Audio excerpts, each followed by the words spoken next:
Recording now. Hare Krishna. Okay, who else has joined? Shraddha Mataji Dandavat Pranam, Shweta Mataji Dandavat Pranam, Sujata Mataji Dandavat Pranam. Thank you for joining. And I will share the screen. Hare Krishna Prabhu Dandavat Pranam. Hare Krishna. Okay, so this is Goloka chart.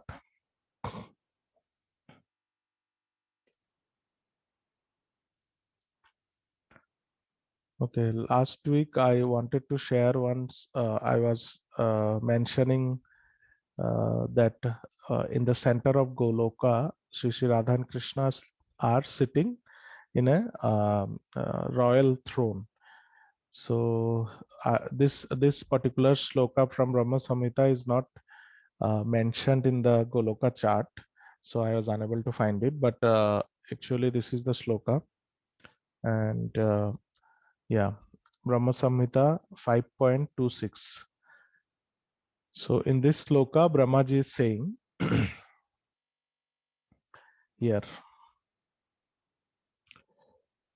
Bhumischintamani's tatra karnikare mahasane समासीनम चिदानंदम ज्योति रूपम सनातनम शब्द ब्रह्ममयम वेणु वाद्यंतम मुखम भुजे विलाशिनी गणवृतम स्वै स्वैर अंशैर अभीष्टुतम. Translation by Srila Bhakti Siddhanta Saraswati Thakur Prabhupada. Brahma, being desirous of satisfying Govinda, practice the cultural acts of Krishna in Golok, Lord of Shvet Deep, for a long time. His meditation ran thus. There exists a divine lotus of 1,000 petals, augmented by millions of filaments in the transcendental land of Golok. On its wall, there exists a great divine throne. So this is what Brahmaji has seen after meditation. So Brahma was meditating with that particular Gopal, Brahma Gopal mantra, which is that is that Gayatri mantra, Gopal Gayatri mantra, which is mentioned in the Goloka chart. After his tapasya, he saw this. There exists a great divine throne on which is seated Sri Krishna, the form of eternal effulgence of transcendental bliss, playing on his divine flute, resonant with the divine sound and with his lotus mouth. So, what is the divine sound of that flute? Hare Krishna, Krishna Krishna, Hare Hare, Hare Ram, Ram Ram, Hare Hare.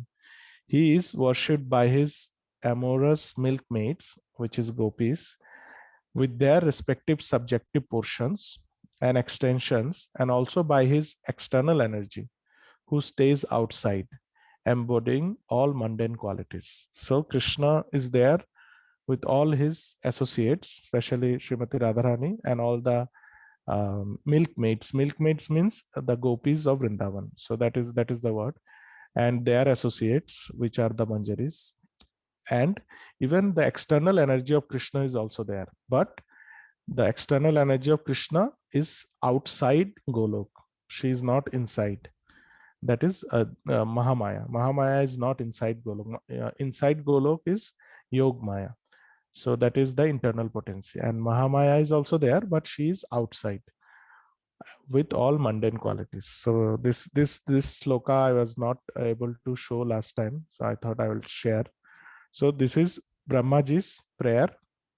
After he saw Golok Vrindavan, he said that in Golok Vrindavan, in the center, there is a lotus flower of 1,000 petals. 1,000 means infinite actually. It is not exactly 1,000. There are infinite petals, and each petal represent one particular pastime or one particular place, and lots of devotees are there, and all of them are lovingly serving Lord Krishna. So this is the sloka which I wanted to share. Apart from that, let me see whether I forgot anything. And yeah, okay. Mm, okay, another thing, uh, yeah, so मैंने last time बताया था कि एक पास time Shri Chaitanya Mahaprabhu का, कि उसमें थोड़ा सा कुछ इंफॉर्मेशन मैंने शायद गलत प्रोवाइड किया है। तो जो रामायण के बारे में हम लोग बात कर रहे थे कि चैतन्य महाप्रभु जब अपने साउथ इंडिया ट्रिप पे वो निकले थे, तो उन्होंने कुर्मस्थान में एक, there is a place called Kurmasthan in Andhra Pradesh, उधर एक साधु से मिले थे, एक ब्राह्मण से मिले थे। और अ, उनके साथ उनका जब मुलाकात हुआ तब उन्होंने देखा कि वो कुर्म ब्राह्मण बहुत अपसेट थे। लेकिन एग्जैक्टली उसमें थोड़ा इन्फॉर्मेशन गलत मैंने दे दिया था। एक्चुअली कुर्म स्थान जो है वो है आंध्र प्रदेश में। श्रीकाकुलम बोल के एक स्टेशन है, श्रीकाकुलम रोड, उधर उस स्टेशन से कुछ 8 किलोमीटर दूर कुर्मस्थान बोल के एक मंदिर है, बहुत बहुत पुराना मंदिर है। कुर्मदेव, कुर्मदेव भगवान का मंदिर है। उधर चैतन्य महाप्रभु गए थे पर्सनली, और उधर चैतन्य महाप्रभु एक ब्राह्मण से भी मिले थे जिनका नाम है कुर्म ब्राह्मण। लेकिन वो रामायण नहीं पढ़ रहे थे। वो तो भक्त थे, और वो चैतन्य महाप्रभु आने के बाद चैतन्य महाप्रभु का सेवा भी किया उन्होंने। और फिर चैतन्य महाप्रभु कुछ दिन कुर्मस्थान में रुकने के बाद वो और आगे बढ़ गए तमिलनाडु की तरफ। तो जो रामायण का पास टाइम है वो कुर्म ब्राह्मण के साथ नहीं हुआ था। फिर चैतन्य महाप्रभु जब आगे बढ़ते बढ़ते चैतन्य महाप्रभु पहुंचे मदुराई में। मदुराई जब पहुंचे, मदुराई को एक्चुअली चैतन्य चरितमृत में ऐसा उल्लेख किया गया है कि मदुराई इज साउदर्न मथुरा। तो मदुराई को दक्षिण मथुरा जैसा संबोधन किया गया है चैतन्य चरितमृत में। और प्रभुपाद ने फिर एक्सप्लेन करके बताया कि ये एक्चुअली मदुराई है। तो मदुराई में जब पहुंचे, मदुराई में वो एक ब्राह्मण के साथ मिले, और उस ब्राह्मण का नाम है रामदास विप्र। तो रामदास विप्र जो है वो रामचंद्र जी के भक्त हैं। और वो मदुराई में ही रहते थे। और वो रामायण पढ़ते पढ़ते उन्होंने जब ये पढ़ा कि रावण ने सीता देवी को किडनैप किया है, उनका हरण किया है, और हरण करते वक्त उन्होंने सीता देवी को छुआ है, तो ये सुन के रामदास विप्र बहुत ही दुखी हो गए। उनको लगा कि कैसे कोई मेरे प्रभु के जो स्त्री है सीता देवी, उनको कैसे कोई पापी रावण छू सकता है। तो ये पढ़ के उनको बहुत बुरा लगा। फिर जब चैतन्य महाप्रभु उनके पास पहुंचे तो वो इतना दुखी थे कि उनको पता था कि चैतन्य महाप्रभु मीन्स भगवान ही है, लेकिन फिर भी वो उनका सेवा ठीक से कर नहीं पा रहे थे, क्योंकि उनके मन में बहुत दुख था कि सीता देवी को कैसे छू लिया है। तभी चैतन्य महाप्रभु ने उनको समझाया भी कि देखिए, यहाँ पे जो लिखा है वो पूरा सच नहीं है, बिकॉज कुछ कुछ इंफॉर्मेशन यहाँ पे नहीं है जो दूसरे शास्त्र में है। तो सीता देवी जो है वो कभी भी राम मीन्स रावण के हाथ पे नहीं आई थी। सीता देवी तो जब उनको पता चला कि रावण आने वाला है अभी पंचवटी में, तभी सीता देवी ने अग्निदेव को बुलाया, और अग्निदेव के साथ वो पार्वती देवी के जो पार्वती देवी का जो आश्रम है कैलाश में, उधर चली गई थी वो।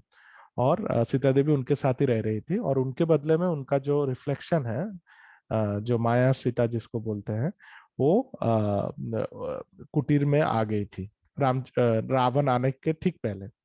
क्योंकि सीता देवी को भी पता था कि रावण आने वाला है, तो वो अपने आप वो उधर से ओझल होके वो चली गई अग्निदेव के हेल्प से, और उनके बदले में माया सीता आ गई थी। और रावण ने जिस सीता देवी को पकड़ा था वो एक्चुअली माया सीता ही थी, और उनको ही वो लेके गए। तो लेकिन ये बोलने के बाद भी ये जो रामदास विप्र है उनके मन में संतोष नहीं हुआ, और वो बिना खाना पीना खा के वो ऐसे ही चुपचाप बैठे हुए थे।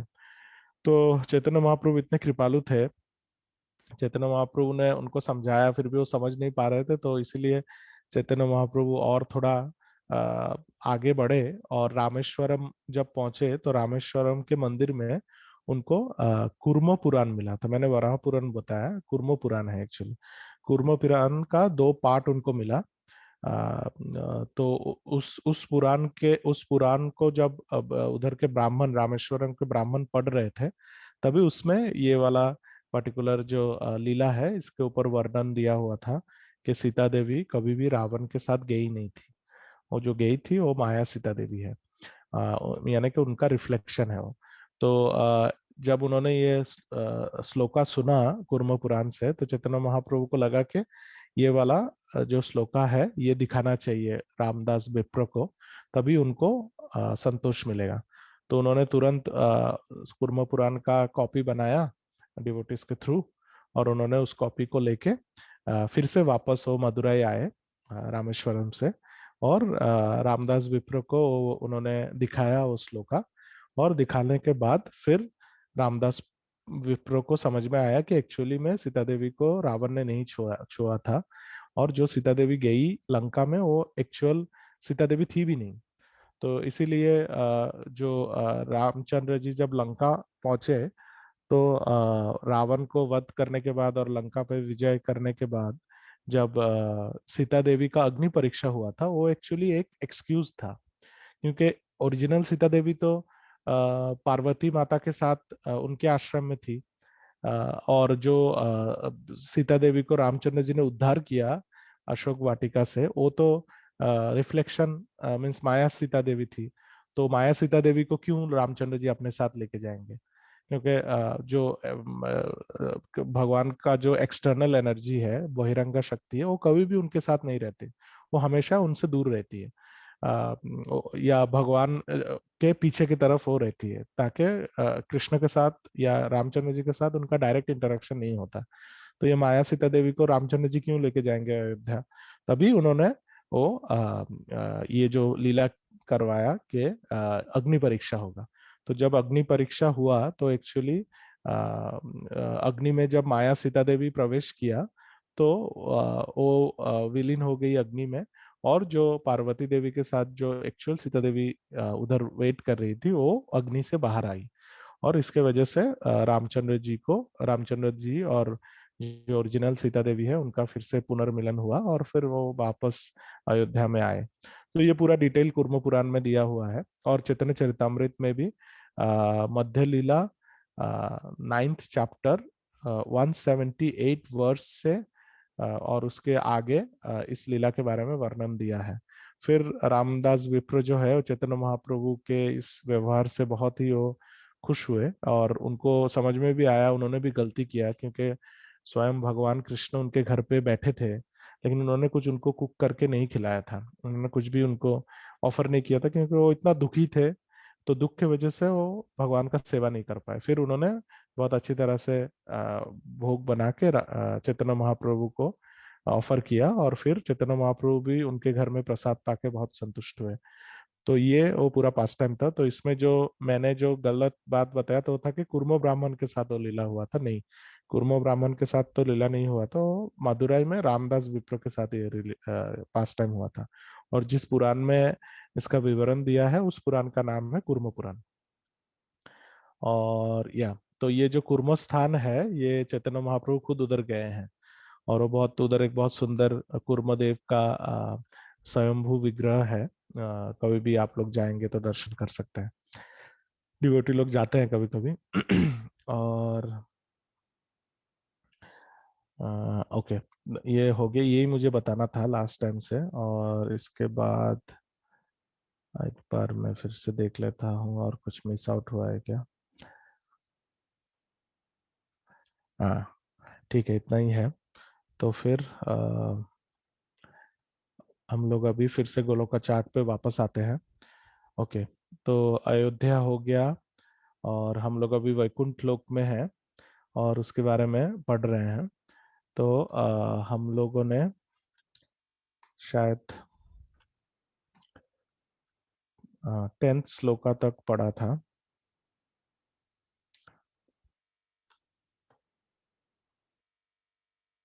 ओके। हम्म, हाँ, हाँ, इधर तक हम लोगों ने पढ़ा था कि जो सेंटर है, जो वैकुंठ जो है वो भी एक लोटस फ्लावर जैसा ही है। और वैकुंठ में जो सेंटर है उधर भगवान नारायण और महालक्ष्मी देवी बैठती हैं। और उनके आसपास में उनका जो सिंहासन है वो पर्सनिफाइड वेदा है। एंड उनके चारों तरफ जो विग्रह है उनके चारों तरफ धर्म, ज्ञान, ऐश्वर्य और वैराग्य का जो पर्सनिफाइड फॉर्म है, मीन्स ये सब जैसे धर्म है, धर्म भी उधर एक लिविंग एंटिटी है, नॉलेज ज्ञान भी एक लिविंग एंटिटी है, और ऑपुलेंस एंड रिनाउंसिएशन ये सब भगवान के सर्वेंट है। और वो साकार रूप में उधर वर्तमान है, और वो सब उधर भगवान लक्ष्मी और भगवान नारायण और महालक्ष्मी जी का सेवा में लगे हुए हैं। तो यहाँ पे क्लियरली ये दिखाई दे रहा है कि जो लक्ष्मी नारायण बीच में बैठे हैं, और ये जो सिंहासन है वो पर्सनिफाइड वेदा का सिंहासन है। एंड यहाँ पे धर्म, ज्ञान, वैराग्य एंड ऐश्वर्य। तो वैराग्य और ऐश्वर्य जी का फॉर्म यहाँ पे दिया गया है। बाकी क्योंकि ये सर्कल इतना छोटा है, यहाँ पे धर्म और ज्ञान का फॉर्म बनाया नहीं वो लोगों ने, क्योंकि ऑब्वियसली ये जगह काफी छोटा है। लेकिन एक्चुअल वैकुंठा में ये धर्म, ज्ञान, ऐश्वर्य और वैराग्य चारों का फॉर्म है, और ये चारों भगवान के सेवा में लगे हुए हैं। अच्छा, फिर इसके बाद क्या है? फिर ये सब लघु भागवतामृत से लिया गया है, जो रूप गोस्वामी जी ने कंपाइल किया था पद्म पुराण और बाकी स्क्रिप्चर से मिलके। ओके, उसके बाद अम, हाँ हाँ, तो लघु Bhagavatamrita 1.5.259 Padma Purana Uttarakhand 256.23 to 25. In the center of the throne reside the deities of fire, sun, moon, Kurma, Shesha, and Garud. The master of the three Vedas, the Vedic hymns, and all sacred mantras also stay in the holy place, which is made of all Vedas and which is known in the Smriti Shastra as Yog Peeth. सो ये जो centre है इसको योगपीठ बोला जाता है। और यहाँ पे बोला गया है कि ये जो थ्रोन है उसके आसपास फायर, सन, मून, कूर्म, शेष, गरुड़ ये सब भी रहते हैं, और master of the three Vedas, तो ये सब रहते हैं। तो master of the three Vedas is Narayan Krishna. तो ये सेंटर में हम लोग देखेंगे कि यहाँ पे एक्चुअली भगवान के सब एसोसिएट्स यहाँ पे वर्तमान है। और जैसे यहाँ पे है गरुड़ महाराज, गरुड़ महाराज भी सेवा में है। अनंत शेष, ये है अनंत शेष, अनंत शेष भी यहाँ पे है। फिर ये जो सिंहासन है ये तो वेदास से बना हुआ है। फिर अग्नि और बाकी जितने भी भगवान के सेवक है ये सब यहाँ पे है। और फिर यहाँ पे मंत्र भी है जो ब्रह्म गायत्री मंत्र है। और ये सब एक साथ भगवान के सेवा में लगे हैं। कुर्म भी यहाँ पे है। तो ये सब पर्सनिफाइड फॉर्म में है, ऐसा मत सोचिए कि ये सिर्फ लाइक ए मेटाफिजिकल ऑब्जेक्ट है, नहीं। ये पर्सनिफाइड फॉर्म में वो लोग as a person they are serving Lord Lakshmi and Narayan. तो यहाँ पे है। और फिर नेक्स्ट श्लोका में रूप गोस्वामी जी बताते हैं,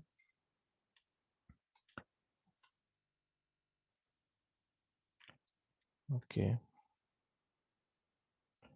ओके, तो Kurma, Shesha and Garuda, sun, moon, everybody is there. फिर Laghu Bhagavatamrita 1.5.260 Padma Purana Uttarakhand 256.25 to 26. In the center is an 8-petaled lotus flower as brilliant as the rising sun, and in the center of that flower is the Gayatri mantra. O beautiful Parvati, in that place the supreme personality of Godhead sits with the goddess of fortune. तो बता रहे हैं कि एक lotus flower है जिसमें centre के around 8 petal है, और उधर गायत्री मंत्र भी है जो हम लोगों ने अभी देखा है, और उधर supreme personality of God head Narayan and goddess of Fortune Mahalakshmi, ये दोनों बैठे हुए हैं। वो हम लोगों ने अभी देखा है। नेक्स्ट श्लोका लघु Bhagavatamrita 1.5.279 to 281, Padma Puran Uttarakhand 256.47 to 50. The Supreme Lord eternally enjoys transcendental bliss in the company of his eternal companion Mahalakshmi in the eternal spiritual sky. O girl with the beautiful face, Bhu and Leela stay at his sides, and the potencies headed by Vimala stay on the petals in the 8 directions. Vimala, Utkarshini, Gyan, Kriya, Yog, Prahavi, Satya, Ishana are the Lord's queens. Holding charmers, splendid as nectar moons, they please their husband, the infallible Lord. अच्छा, तो अभी यहाँ पे बताया गया है कि श्री श्री लक्ष्मी नारायण के पास जो और दो भगवान के एनर्जीज हैं, वो है भू एंड लीला। तो ये जो जो भगवान नारायण है, उनके जो मेन पत्नी है वो है महालक्ष्मी, जो उनके साथ सिंहासन में बैठी है। और उनके और दो प्रिंसिपल एसोसिएट है, प्रिंसिपल उनके कंसोर्ट है। एक एक जन का नाम है भूदेवी और एक जन का नाम है लीला देवी। इनको कभी कभी लीला देवी भी बोलते हैं, या नीला, एन फॉर नवंबर, नीला देवी भी बोलते हैं। अभी डिपेंड करता है कि आप कहाँ पे सुन रहे हैं। मोस्ट प्रोबेबली जितने भी साउथ इंडिया में जितने भी लक्ष्मी नारायण के टेम्पल है, उधर लीला देवी को नीला देवी बोला जाता है, but both are same, there is no difference.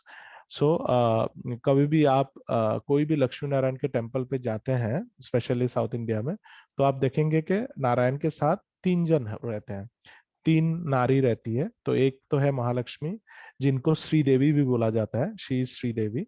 Then एक होती है भूदेवी और एक है लीला देवी।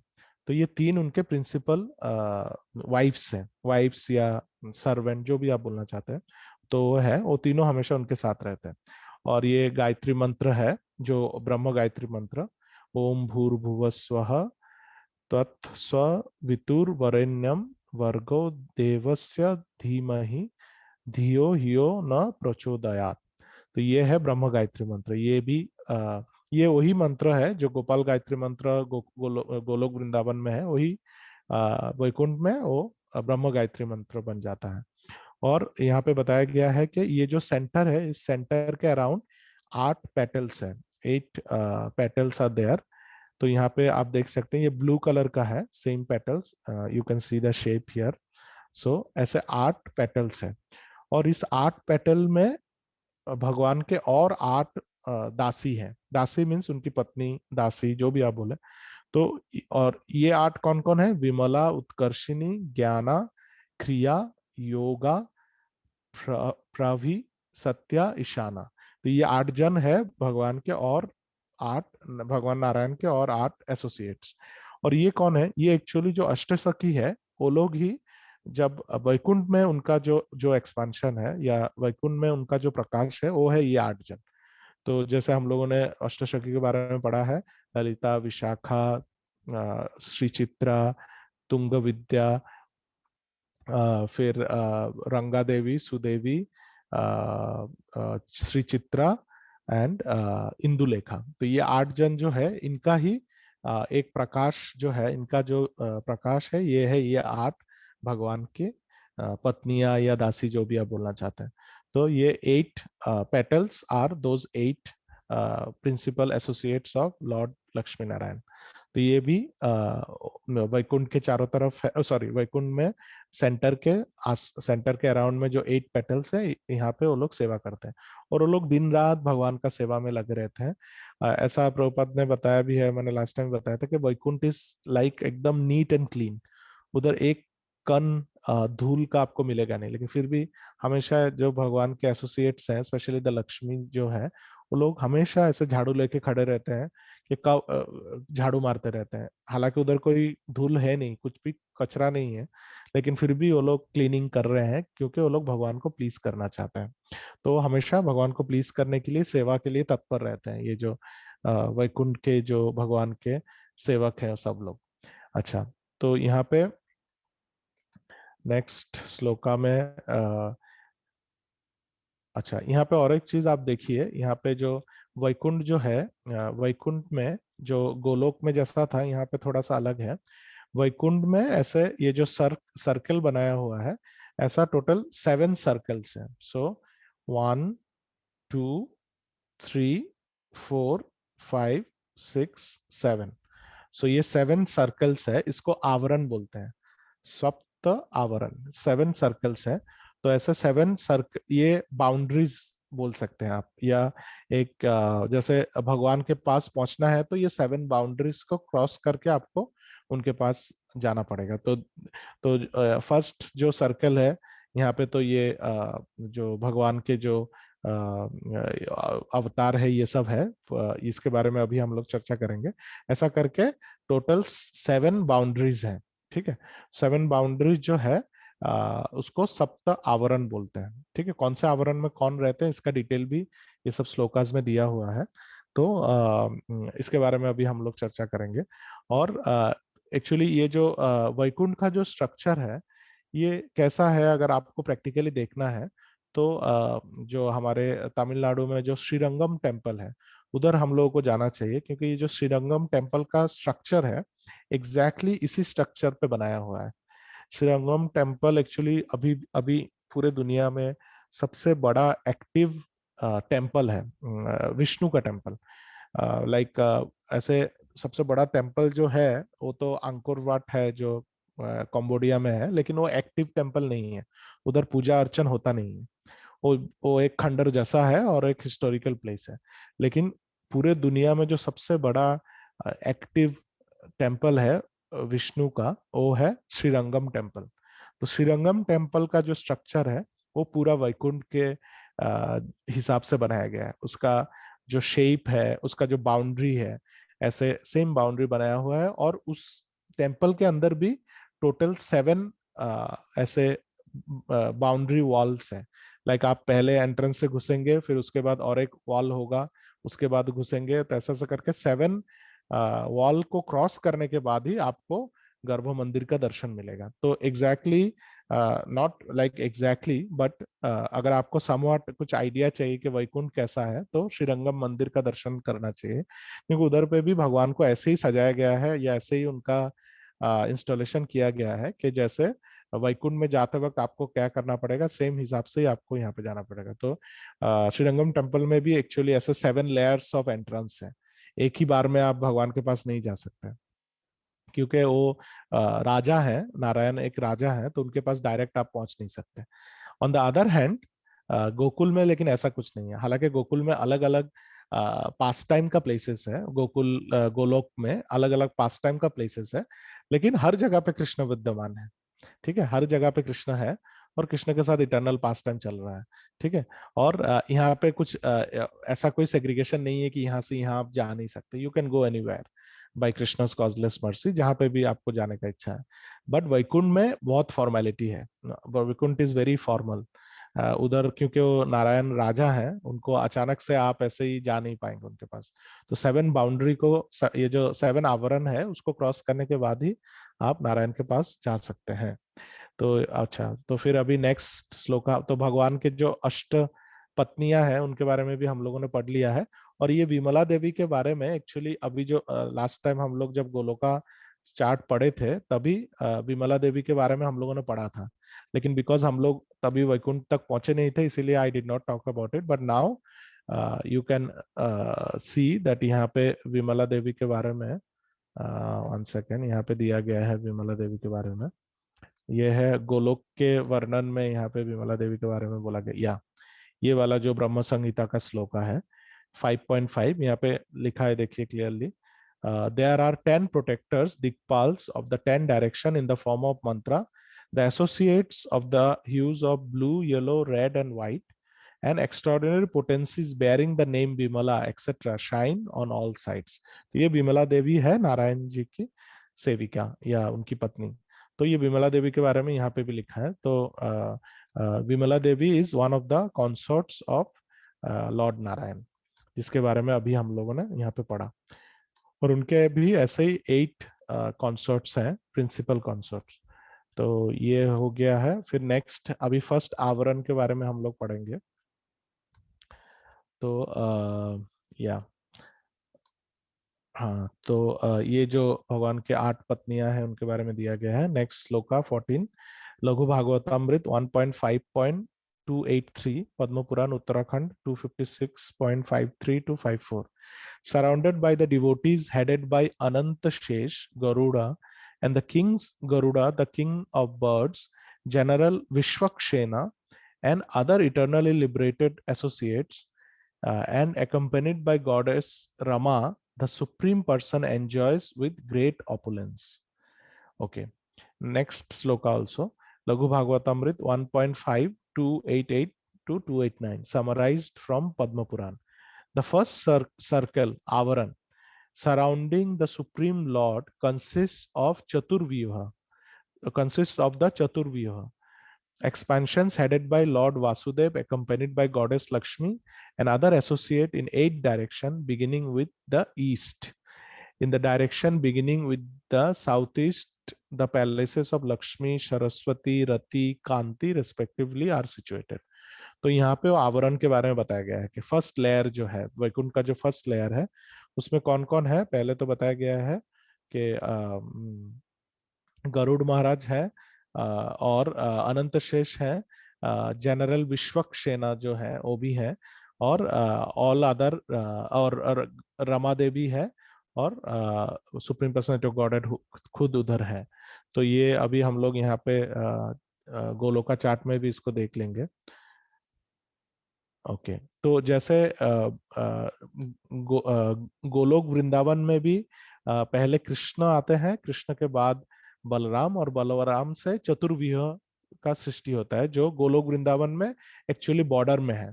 लेकिन यहाँ पे जो चतुर्व्यूह है ये एक्चुअली है भगवान का जो फर्स्ट लेयर है, जो गोलोका का जो फर्स्ट लेयर है यहाँ पे है। और श्लोका में बताया गया ईस्ट से शुरू होता है, तो ये ईस्टर्न साइड है। तो ये है वासुदेव, श्री वासुदेव। ये है, ये कौन सा चतुर्व्यूह है? ये आदि चतुर्व्यूह नहीं है, ये द्वितीय चतुर्व्यूह है। तो पहला चतुर्व्यूह है गोलोक वृंदावन में, उधर जो संकर्षण है उधर से लॉर्ड नारायण जो है उनका वो आते हैं, लॉर्ड संकर्षण जो आदि चतुर्व्यूह से है। और लॉर्ड नारायण यहाँ पे अपने आप को फिर से एक्सपांड करते हैं 4 रूप में, उसको बोलते हैं द्वितीय चतुर्व्यूह। तो ये इसमें कौन कौन है? श्री वसुदेव, संकर्षण, प्रद्युम्न और अनिरुद्ध सेम है। और इनके पत्नियां भी यहाँ पे हैं। वसुदेव की पत्नी है लक्ष्मी देवी, संकर्षण की पत्नी है सरस्वती देवी, प्रद्युम्न की पत्नी है रति देवी, और अनिरुद्ध की पत्नी है कांति देवी। तो इनके बारे में ये श्लोका में वर्णन दिया गया है। तो this is the first layer, can you can see the circle, right? So this is the first layer of और फर्स्ट बाउंड्री ऑफ वैकुंठ, यानी कि सेंटर से फर्स्ट बाउंड्री है, ठीक है। तो यहाँ पे सब है, और यहाँ पे भगवान के जो ये है अवतार है वो भी है, उन्होंने बताया है। Let me see where is Vishvaksena. Vishvaksena definitely is in the next layer. यहाँ पे, हाँ यहाँ पे नहीं है। तो हम लोग जब दूसरा, या दिस इज विश्वक्सेना। तो ये दूसरे लेयर के बारे में, ये इसके बारे में जब नेक्स्ट श्लोका, नेक्स्ट 2-3 श्लोका पढ़ेंगे उसके बारे में हम लोग पढ़ेंगे। तो ये विश्वक्सेना कौन है? कोई पूछेगा गरुड़ महाराज कौन है, हमको पता है। अनंत शेष कौन है, हमको पता है। लेकिन विश्वक्सेना कौन है? तो जो नारायण है उनका जो आर्मी है, उनका भी एक बहुत बड़ा आर्मी है। तो उस आर्मी के जो जनरल है, मीन्स कमांडर इन चीफ जो है, वो है विश्वक्सेना। तो ये भगवान नारायण के ही एक एक्सपेंशन है। और वो भगवान नारायण का जो सेना है उसका जो नेतृत्व वो करते हैं विश्वक्सेना, ही इज द जनरल। और वो एक बहुत फेमस जनरल है। और वो जब नारायण जी का कहीं पे भी फाइट करने का इच्छा होगा तो विश्वक्सेना उनके सेना को लेके जाते हैं फाइट करने के लिए। तो he is the general of lord Narayan's army. तो ये हो गया है फर्स्ट लेयर। फर्स्ट लेयर के बारे में पता चला कि उधर चतुर्व्यूह है, कौन सा वाला, द्वितीय चतुर्व्यूह, और उनकी पत्नियां भी उधर उनके साथ रह रहे हैं। Okay, now shloka number 16। Okay, sorry. Okay, shloka number 16। In the second circle of the spiritual sky, 24 Vishnu expansion beginning with Lord Keshav are manifest in the 8 directions and are counted in groups of 3. Keshav, Narayan, Madhav, Govinda, Vishnu, Madhusudan, Trivikram, Vaman, Sridhar, Rishikesh, Padmanav, Damodar, Vasudev, Sankarshan, Pradyumna, Aniruddha, Purushottam, Adhokshaja, Nishima, Achyut, Janardhan, Upendra, Hari, Krishna। तो ये 24 incarnation है, और ये second layer of Vaikuntha में है। ये 24 अवतार के बारे में हम लोगों ने ऑलरेडी लास्ट टाइम चर्चा किया था गोलोका चार्ट में ही, बिकॉज गोलोका चार्ट इतना विशाल है, यहाँ पे सब कुछ एक साथ दिखाना मुश्किल है, तो इसीलिए यहाँ पे एक साइड में अवतार के बारे में भी दिया गया है। और ये चैतन्य चरितामृत से लिया गया है, मैंने ऑलरेडी बताया, मध्य लीला चैप्टर 20, उधर से ये सब डिटेल्स लिया गया है। तो जो मैंने बताया था कि गोलोक वृंदावन में जो चतुर्व्यूह है वो भी अपने आप को, उनका जब एक्सपेंशन होता है वो अपने आप को 24 मोर इनकारनेशन में एक्सपैंड करते हैं। तो सेम जो द्वितीय चतुर्व्यूह है वो भी अपने आप को और 24 एक्सपेंशन में एक्सपैंड करते हैं। तो उनका विवरण यहाँ पे दिया है। So this is the same name and same personalities, but they are in Vaikuntha. तो वासुदेव से ये 6 जन आते हैं जिनके बारे में अभी हम लोगों ने पढ़ा है। संकर्षण से ये 6 जन आते हैं, सॉरी, 5 5, ओके, 3 3 एंड 3 3। और यहाँ पे जो और है टोटल 24 यहाँ पे होता है। 1 सेकेंड, हाँ, 24 expansion are there. So 5 5 5 and 5, ठीक है। एंड तो टोटल 24 एक्सपेंशन आर देयर जिनका नाम यहाँ पे दिया हुआ है क्लियरली, इंक्लूडिंग दिस 4, ठीक है। तो ये 24 एक्सपेंशन जो है ये सेकेंड लेयर ऑफ वैकुंठा में रहते हैं। तो इनका भी पूरा डिटेल्स सेकेंड लेयर में दिया हुआ है। तो ये जो चतुर्व्यूह है वो अपने आप को एक्सपैंड करते हैं ये 24 इनकारनेशन में। और इसके बारे में 24 इनकारनेशन जो है, जो श्रीमद् भागवतम भी जब हम लोग पढ़ते हैं उसमें भी 24 इनकारनेशन के बारे में दिया है फर्स्ट कैंटो में, लेकिन उनका नाम अलग है बिकॉज दे आर लीला अवतार, सो दे आर डिफरेंट। लेकिन भगवान का जो वैकुंठ से जो सेकेंड लेयर है, this is the second layer, यहाँ पे भी ऐसे 24 इनकारनेशन है जो यहाँ से ईस्ट से शुरू होता है। तो ये है द्वितीय चतुर्वेह वाले वसुदेव, और ये अपने आप को फिर और 6 रूप में डिवाइड करते हैं। तो this and this are different, he is the source, he is the incarnation. तो श्री वासुदेव से वासुदेव और 4 जन आते हैं। कौन कौन? ऐसे श्री नारायण, श्री माधव, ऐसा ऐसा करके पूरा सर्कल कंप्लीट होता है। श्री पुरुषोत्तम, श्री अच्युत, श्री मधुसूदन, श्री शंकरशन, श्री विष्णुमूर्ति, श्री गोविंद, श्री उपेंद्र, श्री निशिम्ह, श्री श्रीधर, श्री प्रद्युम्न, श्री वामन, श्री त्रिविक्रम, श्री जनार्दन, श्री हरि, श्री ऋषिकेश, श्री अनिरुद्ध, श्री पद्मनाभ, श्री दामोदर, श्री कृष्ण, श्री कृष्ण, ठीक है। तो एंड श्री अधोक्षज। तो ऐसे 24 इनकारनेशन है। अभी कोई बोल सकता है कि ये कृष्ण और वो कृष्ण सेम है क्या? हाँ, सेम ही है, लेकिन जो गोलोक में जो कृष्ण है वो उनका 2 हाथ है and he is the source of everything. और ये जो कृष्ण है ये आते हैं यहाँ से अनिरुद्ध से उनका इनकारनेशन होता है। जो ये अनिरुद्ध है इनसे उनका इनकारनेशन होता है। तो ये है, इनका नाम भी श्री कृष्ण है। तो ये है सेकेंड लेयर जहाँ पे 24 incarnations of second Chaturvyuhs are there, ठीक है। तो ये हो गया है सेकेंड लेयर। उसके बाद जो थर्ड लेयर के बारे में नेक्स्ट श्लोका में डिस्क्रिप्शन दिया गया है।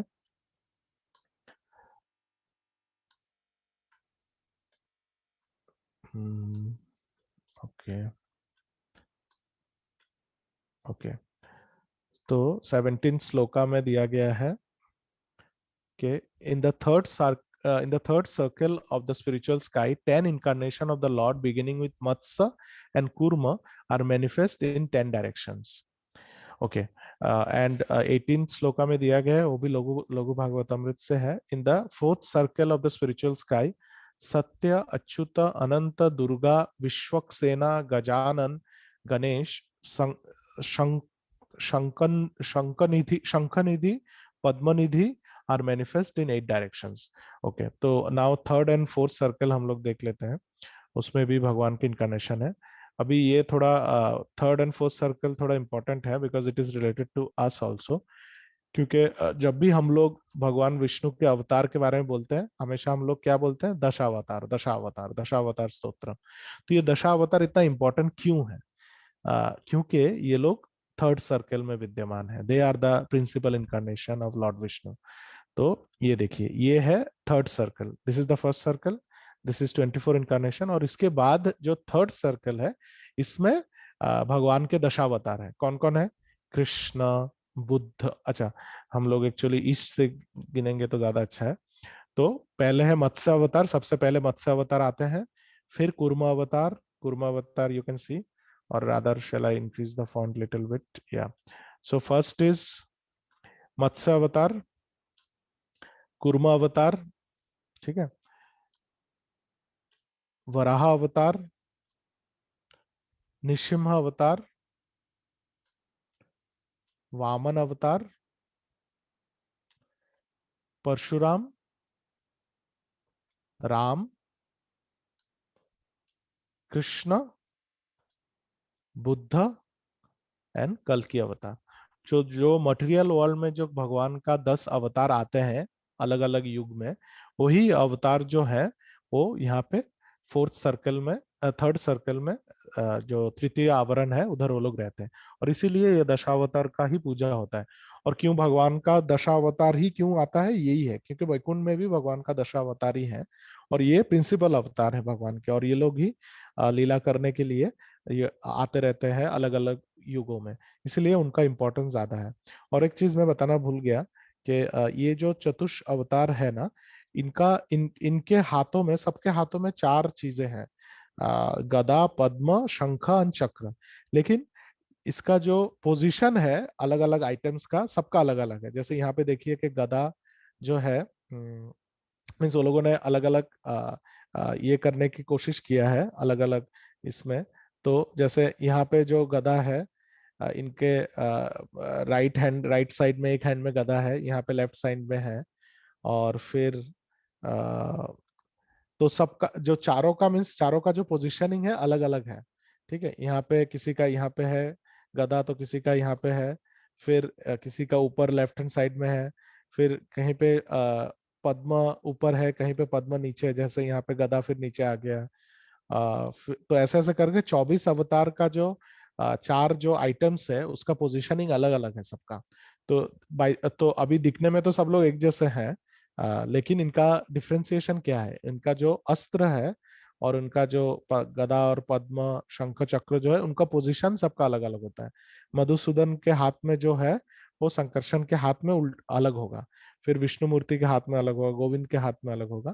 तो सबका अलग अलग पोजिशनिंग दिया हुआ है, उसके हिसाब से उनका डिफरेंशिएशन होता है. ठीक है, तो ये एक इंपॉर्टेंट चीज है जो हमको याद रखना चाहिए. सबका अलग अलग है. जैसे यहाँ पे जो गदा है, गदा सेम है, लेकिन यहाँ पे चक्र है उनके लेफ्ट साइड में, यहाँ पे शंख है. ठीक है, यहाँ पे उनका शंख यहाँ पे है लेफ्ट साइड में, यहाँ पर शंख उनका राइट साइड में है. तो ऐसा ऐसा करके सबका अलग अलग है. और उस पोजिशनिंग के हिसाब से सबका अलग अलग नाम भी है और उनका अलग अलग पहचान भी है. ठीक है, और ये जो 10 अवतार है, ये तो मैंने बताया अभी कि ये ही हमारे जो मटेरियल वर्ल्ड है, देवी धाम, यहाँ पे इनका ही अवतार होता रहता है. इसीलिए इनका जो इतना सब लोगों को क्यों 10 अवतार के बारे में पता है? क्योंकि they are also there in Goloka Vrindavan. कौन से तृतीय आवरण में ये है. और ये लोग भी बारी बारी आते रहते हैं. जब भी लीला का जरूरत है तब वो लोग बारी बारी आते रहते हैं मटेरियल वर्ल्ड में. So these are the 10 incarnation of Lord Krishna. फिर यहाँ अच्छा, फिर इसीलिए तो कभी कभी कुछ लोग बोलते हैं कि आप लोग बोलते हैं कि कृष्ण से नारायण आए हैं, लेकिन एक्चुअली में तो शास्त्र में लिखा है नारायण से कृष्ण आते हैं.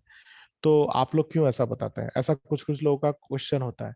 तो दोनों सच है।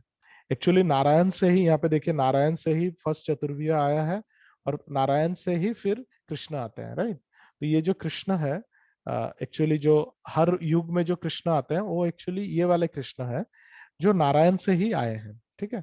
वासुदेव कृष्ण जो नारायण से ही आए हैं, तो उनका बोलना भी सही है, वो लोग गलत नहीं है, जस्ट उनको रिजेक्ट मत करिए। लेकिन आ, हम लोगों को पता है कि ब्रह्मा जी के एक दिन में जो 14 मनु का राज होता है, उसमें से जो 7th मनु है, उनका जो 28 चतुर्युग है, उसमें जो कृष्ण आते हैं वो ये कृष्ण नहीं है, वो गोलोक वाले कृष्ण आते हैं जो एकदम सबके ऊपर है, अवतारी कृष्ण है, वो आते हैं। तो अभी जो 5000 साल पहले जो आए थे, और वो वृंदावन लीला का भी प्रकाश करते हैं। फिर उनके डायरेक्ट चले जाने के बाद आते हैं चैतन्य महाप्रभु, जो ब्रह्मा जी के एक लाइफ में, सॉरी, एक दिन में एक बार ही होता है।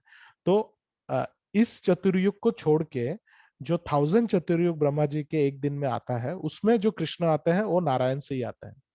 लेकिन ये पर्टिकुलर चतुर्युग जो वैवस्वत मनु के अंडर में है, और इस वैवस्वत मनु जो 7th मनु है, उनके, सॉरी, हाँ, 7th मनु है, उनके जो 28 चतुर्युग, एक एक मनु के अंडर में 71 चतुर्युग होता है। तो 71 इंटू 14 इज ऑलमोस्ट 1000 चतुर्युग।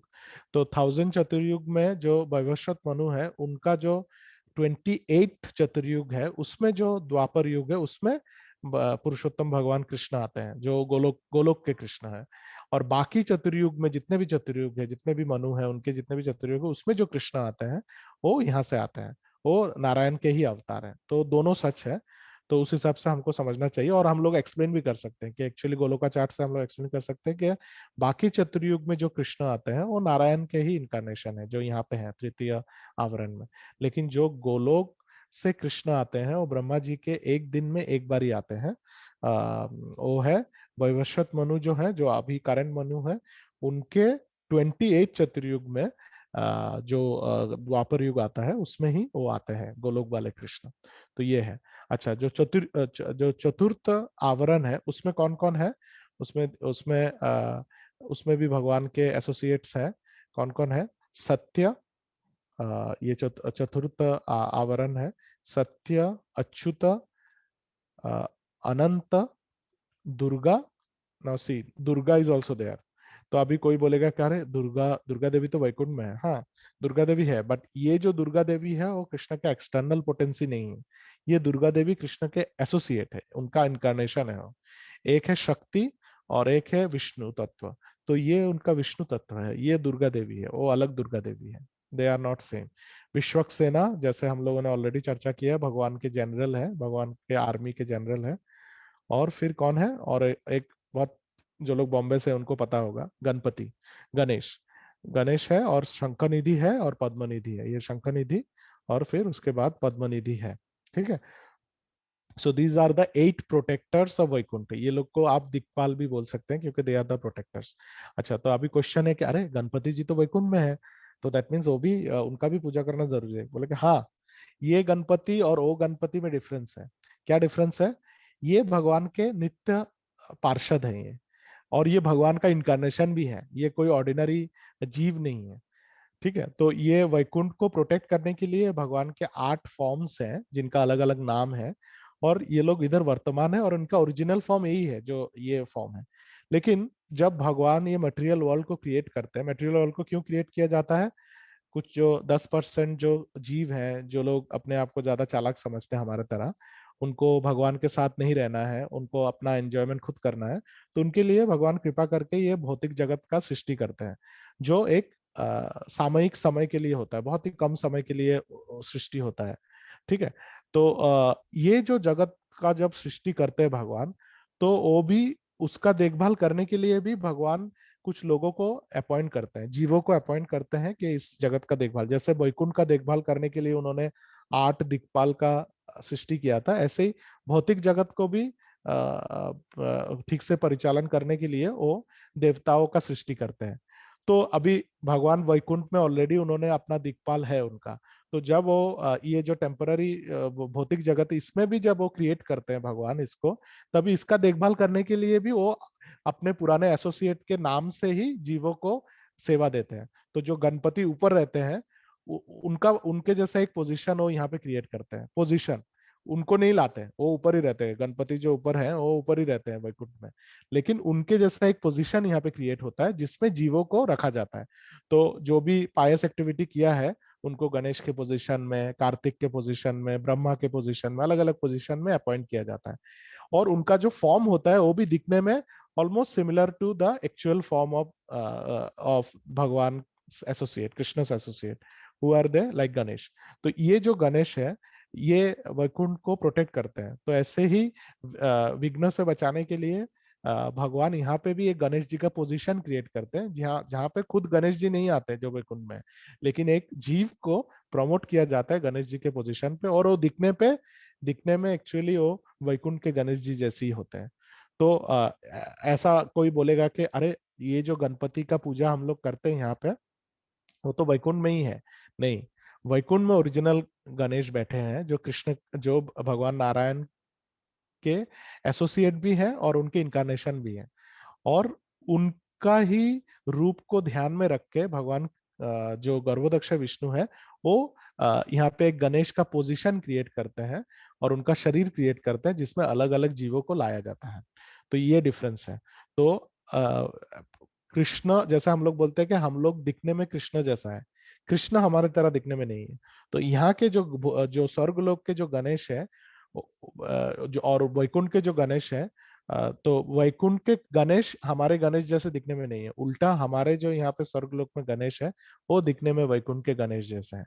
तो जैसे नॉर्मली जब कोई भी एक सोचिए कि एक छोटा सा कोई भी एक ऑफिस कोई चलाता है, बिजनेस कोई चलाता है, एक शहर में उनका बिजनेस है अभी, और उन्होंने बिजनेस चलाने के लिए 4-5 पोजीशन क्रिएट करके रखा है, जैसे MD, accountant, CFO, so and so. और वो अभी उनका बिजनेस का जब थोड़ा प्रसार होता है एक शहर से दूसरे शहर में, जब उनका प्रसार होता है बिजनेस का, तब वो जब ऑफिस खोलते हैं तो उधर पे भी वो सेम किस्म का ही पोजीशन क्रिएट करते हैं। ऐसा थोड़ी ना होता है कि उधर के दूसरे शहर में खोला है तो फिर एमडी के जगह पे कुछ और नाम कर दिया, नहीं, पोजीशन सेम जैसे क्रिएट होता है लेकिन लोग अलग अलग होते हैं। तो ऐसे ही भगवान का जो इटर्नल लैंड है वो है वैकुंठ, और वैकुंठ के जो एसोसिएट है वो परमानेंटली उधर रहते हैं। लेकिन भगवान जब ये टेम्पररी भौतिक जगत क्रिएट करते हैं उधर पे भी भगवान अपने वैकुंठ जैसा ही एक मैनेजमेंट स्ट्रक्चर क्रिएट करते हैं। और उस स्ट्रक्चर में वैकुंठ के भक्त लोग तो नहीं आते, लेकिन जो भौतिक जगत में जो लोग हैं, जो लोग थोड़ा पायस है, उनको प्रमोट करके उसी पोजीशन में रखा जाता है। तो दिस इज द डिफरेंस। तो इसलिए यहाँ पे जो गणपति है वो भगवान के नित्य पार्षद है और भगवान के इनकारनेशन भी है। उनको कभी भी हमको हमारे गणपति के साथ कंपेयर नहीं करना चाहिए, क्योंकि ये उनके भगवान के पार्षद है और इनका ही रूप को ध्यान में रख के हमारे भौतिक जगत के गणपति को भी बनाया गया है। उनका शरीर भी इनके जैसा ही है, लेकिन इनका शरीर सच्चिदानंद है और उनका शरीर सच्चिदानंद नहीं है। तो ये हम लोगों को ध्यान रखना चाहिए। तो ये हो गया fourth layer. Fourth layer is done. Now ये will go to the fifth layer, जिसके बारे में भी लघु भागवतामृत में डिटेल में वर्णन किया गया है। ओके, तो हम लोग इधर तक, हाँ, ओके, तो हम लोग फोर्थ लेयर तक पढ़ चुके हैं अभी।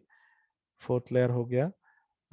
सो they are these are the protectors, ठीक है। ये अष्ट दिक्पाल आप बोल सकते हैं, जैसे ऊपर भी अष्ट दिक्पाल है ऐसे ही यहाँ पे दिक्पाल है, they are the protectors. Okay, now 19th sloka, Laghu Bhagavatamrit 1.5.293. In the fifth circle of the spiritual sky, the four Vedas beginning with Rig Veda, then Savitri, Garuda, piety, and sacrifice are manifest as before. ठीक है। And six circle में क्या है, लघु भागवतामृत में दिया गया है।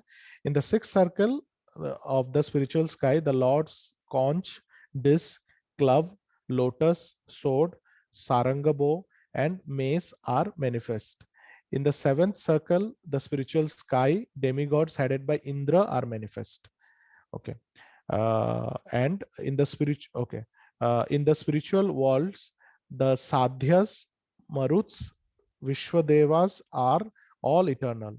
Others who are rulers, demigods of the three heavenly realms of the material world are not eternal. तो ये क्लैरिफाई करने के लिए रूपा गोस्वामी ने लिखा है कि स्पिरिचुअल वर्ल्ड में जो डेमी गॉड्स हैं हेडेड बाय इंद्र, क्योंकि स्पिरिचुअल वर्ल्ड में भी इंद्र है, लेकिन वो इंद्र हमारे इंद्र नहीं है। जो स्पिरिचुअल वर्ल्ड में जो इंद्र है वो भगवान के पार्षद है, और मटेरियल वर्ल्ड में जो इंद्र है वो इनको ध्यान में रख के कृष्ण ने एक पोजीशन क्रिएट किया मटेरियल वर्ल्ड में। तो यहाँ पे इसलिए क्लियरली रूपा गोस्वामी बोलते हैं कि स्पिरिचुअल वर्ल्ड में जो साध्यस है, मरुत्स है, विश्व देवास है, जो डेमिगॉड्स हैं, दे आर इटर्नल, वो लोग नित्य हैं, वो लोग नित्य शुद्ध हैं। और हमारे भूलोक में जो है, भूलोक नहीं, हमारे भौतिक जगत में जो डेमिगॉड्स हैं हेवनली रैंक्स में, वो लोग मटेरियल वर्ल्ड के हैं and they are not eternal. उनका बॉडी भी टेम्पररी है and they are also temporary. ठीक है, तो उनका पोजीशन भी टेम्पररी है। तो ये अभी फिफ्थ सर्कल से लेके सिक्स सर्कल में क्या क्या है हम लोग देख लेंगे। फिफ्थ सर्कल में वेदास है। तो ये है पंचम आवरण। पंचम आवरण में रूप गोस्वामी जी बताते हैं कि पंचम आवरण में हम लोग हमेशा इससे शुरू करते हैं। ओके, तो यहाँ पे है पंचम आवरण। ओके, 10 और 7, ये है फोर्थ लेयर जो हम लोग ऑलरेडी चर्चा किया है। अच्युत, ये अष्ट दिक्पाल यहाँ पे है। फिर यहाँ पे है फिफ्थ लेयर। फिफ्थ लेयर में ये भगवान जो चार वेदा है और पाइटी है, ये सब है। तो ये कौन कौन, अच्छा, ये जो मखा है, मखा का क्या मतलब है? मखा इज यज्ञ, जो सेक्रीफाइस होता है ना, उसको मखा बोलते हैं। जैसे वो श्लोका है ना, कृतेचो धायतो विष्णु त्रेतायाम यजतो मखई। मखई का क्या मतलब है? यज्ञ। तो ये जो पर्सनिफाइड यज्ञ है उनको मखा बोलते हैं, मखा संस्कृत में। तो ये है यज्ञ। अच्छा, उनके बाद कौन है? सो मखा याद रखिए, मखा इज यज्ञ।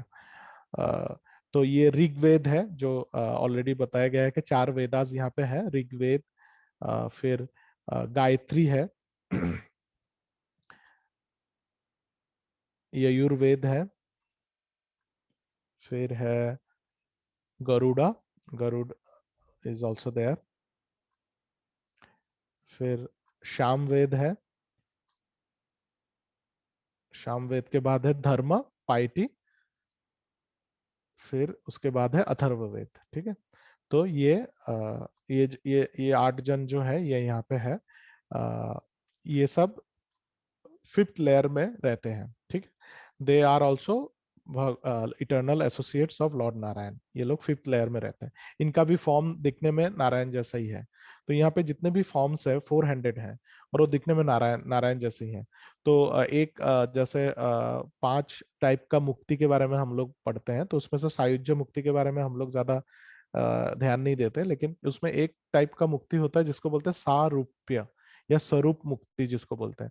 सारूप्य का मतलब है कि भगवान जैसे दिखने में होते हैं, हम लोगों को भी ऐसा ही एक शरीर मिलता है। तो यहाँ पे देखिए, यहाँ पे जितने भी एसोसिएट्स हैं भगवान के, वो लोग भी दिखने में एक्चुअली नारायण जैसा ही है।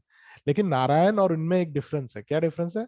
नारायण के चेस्ट पे श्रीवत्स चिन्ह है, जो बाकी किसी के चेस्ट में नहीं होगा, क्योंकि वो सुप्रीम पर्सनालिटी है, वो सेंटर है उनके पास। और इनका जो 3 कॉन्सर्ट है ये इनके साथ ही है, बाकी सबके साथ नहीं होगा। ठीक है ना? तो ऐसे अलग अलग आइडेंटिफिकेशन है जिससे हमको पता चलता है कि कौन क्या है। तो ये फिफ्थ लेयर के बारे में हो गया है। अभी सिक्स लेयर में क्या क्या है? बोला है कि भगवान का जो वेपन्स एंड उनके हाथ में जो अलग अलग इंस्ट्रूमेंट रहता है, वो सब यहाँ पे है सिक्स लेयर में। क्या है? कौंच, ये है कौंच, शंख। फिर शंख के बाद क्या है? चक्र, सुदर्शन चक्र, डिस्क। फिर उसके बाद है क्लब, उनका गदा। ये सब भगवान के अस्त्र हैं। फिर लोटस भी है, शंख चक्र गदा पद्म लोटस है। और लोटस के बाद है क्या? सोड, उनका तलवार, और उनका बो भी है। और फिर उनका प्लाव भी है, प्लाव इज दैट हल जो है वो। फिर और क्या है? फिर है उनका मेस। ठीक है, और क्या है? ये सब भगवान के हथियार हैं। तो ऐसे विश्वनाथ चक्रवर्ती ठाकुर वो बताते हैं, और इवन रूप गोस्वामी भी एक्सप्लेन करते हैं कि ये जो एक्चुअली जो वैकुंठ में जो है, ये सब इस फॉर्म में नहीं रहते, वो लोग पर्सन्स है, लाइक ह्यूमन, लाइक 400 फॉर्म है इनका। लेकिन यहाँ पे समझाने के लिए ऐसे कॉन्च का शेप दिया गया है, क्योंकि यहाँ पे अगर ह्यूमन का मीन्स 400 फॉर्म बनाया जाए तो कौन सा कॉन्च है कौन सा मेस है ये पता नहीं चलेगा, राइट। तो इसीलिए ऐसे यहाँ पे सिंबल को दिया गया है कॉन्च को। लेकिन एक्चुअली में जो 6 लेयर में जो भगवान के एसोसिएट्स रहते हैं, मीन्स उनके हथियार लोग रहते हैं, वो लोग 400 फॉर्म में है। और उनका आइडेंटिफिकेशन कैसे होता है, उनका जो मुकुट है, उनका जो क्राउन है, उस क्राउन के ऊपर एक्चुअली उनका जो एक्चुअल फॉर्म है वो एनग्रेव किया होता है। तो शंख जो है वो एक 400 फॉर्म है, एक 400 पर्सनालिटी है, और उनका जो मुकुट है उसमें शंख का चिन्ह होगा। अच्छा, नाउ अभी जो गदा है या जो सुदर्शन है, जो चक्र है, वो भी एक 400 पर्सन है, और उनके मुकुट पे जो चिन्ह है वो चक्र का चिन्ह होगा। एंड सेम वे अराउंड, तो जो गदा है वो भी एक 400 फॉर्म है, एक पर्सनालिटी है, और उनका जो मुकुट है उसमें गदा का एनग्रेवमेंट किया हुआ है। तो ऐसे ही ये जो भगवान के जितने भी हथियार हैं या जो भी है उनके पार्षद, वो लोग 6 लेयर में रहते हैं, और वो सब पर्सन्स है, 400 पर्सन्स। बट उनके आइडेंटिफिकेशन उनके मुकुट से होता है, उनके मुकुट पे सिंबल रहता है ये सब। कौन सा कौन है या उनका मुकुट देख के ही आपको पता चलेगा। ठीक है, तो these are the weapons of Lord Narayan, और वो 6 लेयर में रहते हैं। अच्छा, now this is the 7th layer which is the last layer. तो यहाँ पे कौन कौन है, सब डेमी गॉड्स है। बट याद रखिए ये डेमी गॉड्स भौतिक जगत के डेमी गॉड्स नहीं है, ये भगवान के नित्य पार्षद है। और उनका 4 हैंड है, 400 फॉर्म में है। तो ये भगवान के पार्षद है, और वो भगवान से ही उनका इनकारनेशन होता है। तो कौन कौन है, हम लोग ईस्ट से शुरू करते हैं नॉर्मली। तो भगवान के जो पार्षद कौन कौन है, इंद्र है। देखिए इंद्र, ठीक है, ये इंद्र जो है, इनका पोजीशन भौतिक जगत में क्रिएट किया जाता है, और उसको फिल करने के लिए एक लिविंग एंटिटी को प्रमोट किया जाता है जिसके अंदर बहुत पायस एक्टिविटी है। ऐसा बोला जाता है शास्त्र में कि कोई भी इंसान जिसने अपने लाइफ में 100 अश्वमेध यज्ञ किया है, उसको इंद्र का पोजीशन मिलता है। तो अभी जो इंद्र है, इंद्र के पोजीशन में जो बैठे हैं उनका नाम है पुरंदर, और नेक्स्ट वाले जो इंद्र आएंगे उनका नाम है बलि महाराज। ठीक है, लेकिन ये जो इंद्र है वो परमानेंट है, और ये पोजीशन नहीं है, ये एक पर्सन है, ये पोजीशन नहीं है। लेकिन भूलोक मीन्स भौतिक जगत में जो इंद्र है वो एक पोजीशन है, एक डेजिग्नेशन है। लेकिन ये जो है, ये इंद्र एक पर्सन है, और वो हमेशा इंद्र ही है, वो, और कोई नहीं है। इनको ख्याल में रख के एक नीचे पोजीशन गर्भदक्ष विष्णु ने बनाया है, ताकि क्योंकि ऊपर का मैनेजमेंट ये लोग करते हैं, तो नीचे भी मैनेजमेंट करने के लिए सेम पोजीशन क्रिएट किया गया है। ठीक है, अग्नि है, अग्नि भी यहाँ पे है। फिर उसके बाद कौन है, यम। तो ये जो यमराज है, ये भौतिक जगत वाले यमराज नहीं है, ये भगवान के इटर्नल एसोसिएट है। ठीक है, ये यम है। क्योंकि यहाँ पे तो कोई सजा देने का मतलब ही नहीं है ना, यहाँ पे सब बहुत शुद्ध जीव लोग रहते हैं, नित्य शुद्ध जो जीव है वो सब यहाँ पे रहते हैं। तो यमराज का कोई पर्टिकुलर यहाँ पे कोई ऐसा, जैसे भौतिक जगत में यमराज सजा देने के लिए है, लेकिन यहाँ पे सजा देने का काम नहीं है, यहाँ पे प्रोटेक्शन के लिए वो रहते हैं। फिर नृति है यहाँ पे, और फिर वरुण देव है। ठीक है, और फिर वायु भी है यहाँ पे, और फिर और कौन है, कुबेरा भी है। तो ये कुबेरा और भौतिक जगत का कुबेरा अलग अलग है, ये हमको याद रखना चाहिए। और फिर ये ईशान, ईशान कौन है, सूर्य देव। ईशान का मतलब है सूर्य, तो ये है ईशान। और ये ईशान भी हमको याद रखना चाहिए, लास्ट टाइम भी हम लोगों ने चर्चा किया था कि ये ईशान और कोई नहीं है, ये सदाशिव है एक्चुअली। जो सदाशिव, ये जो उनका प्लेनेट है ईशान, ये सदाशिव का प्लेनेट है, जो नीचे भी दिया गया है। तो ये ईशान जो है ये सदाशिव है। ठीक है, और उनसे ही शंभु का शंभु जो है वो इधर से ही आते हैं। तो ये जो ईशान है एक्चुअली, ये भौतिक जगत और आध्यात्मिक जगत के बाउंड्री में जो है इधर है।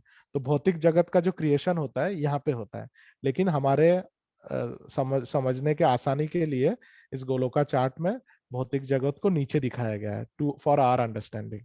और ये आध्यात्मिक जगत के बाहर है। तो ये जो सदाशिव लोग है, ये सदाशिव लोग एक्चुअली ईशान जो है वो यहाँ पे रहते हैं, जो यहाँ पे नॉर्थ ईस्ट में है, ये है एक्चुअली। ठीक है, इसको ही अलग तरीके से यहाँ पे दिखाया गया है, they are not different, they are the same thing.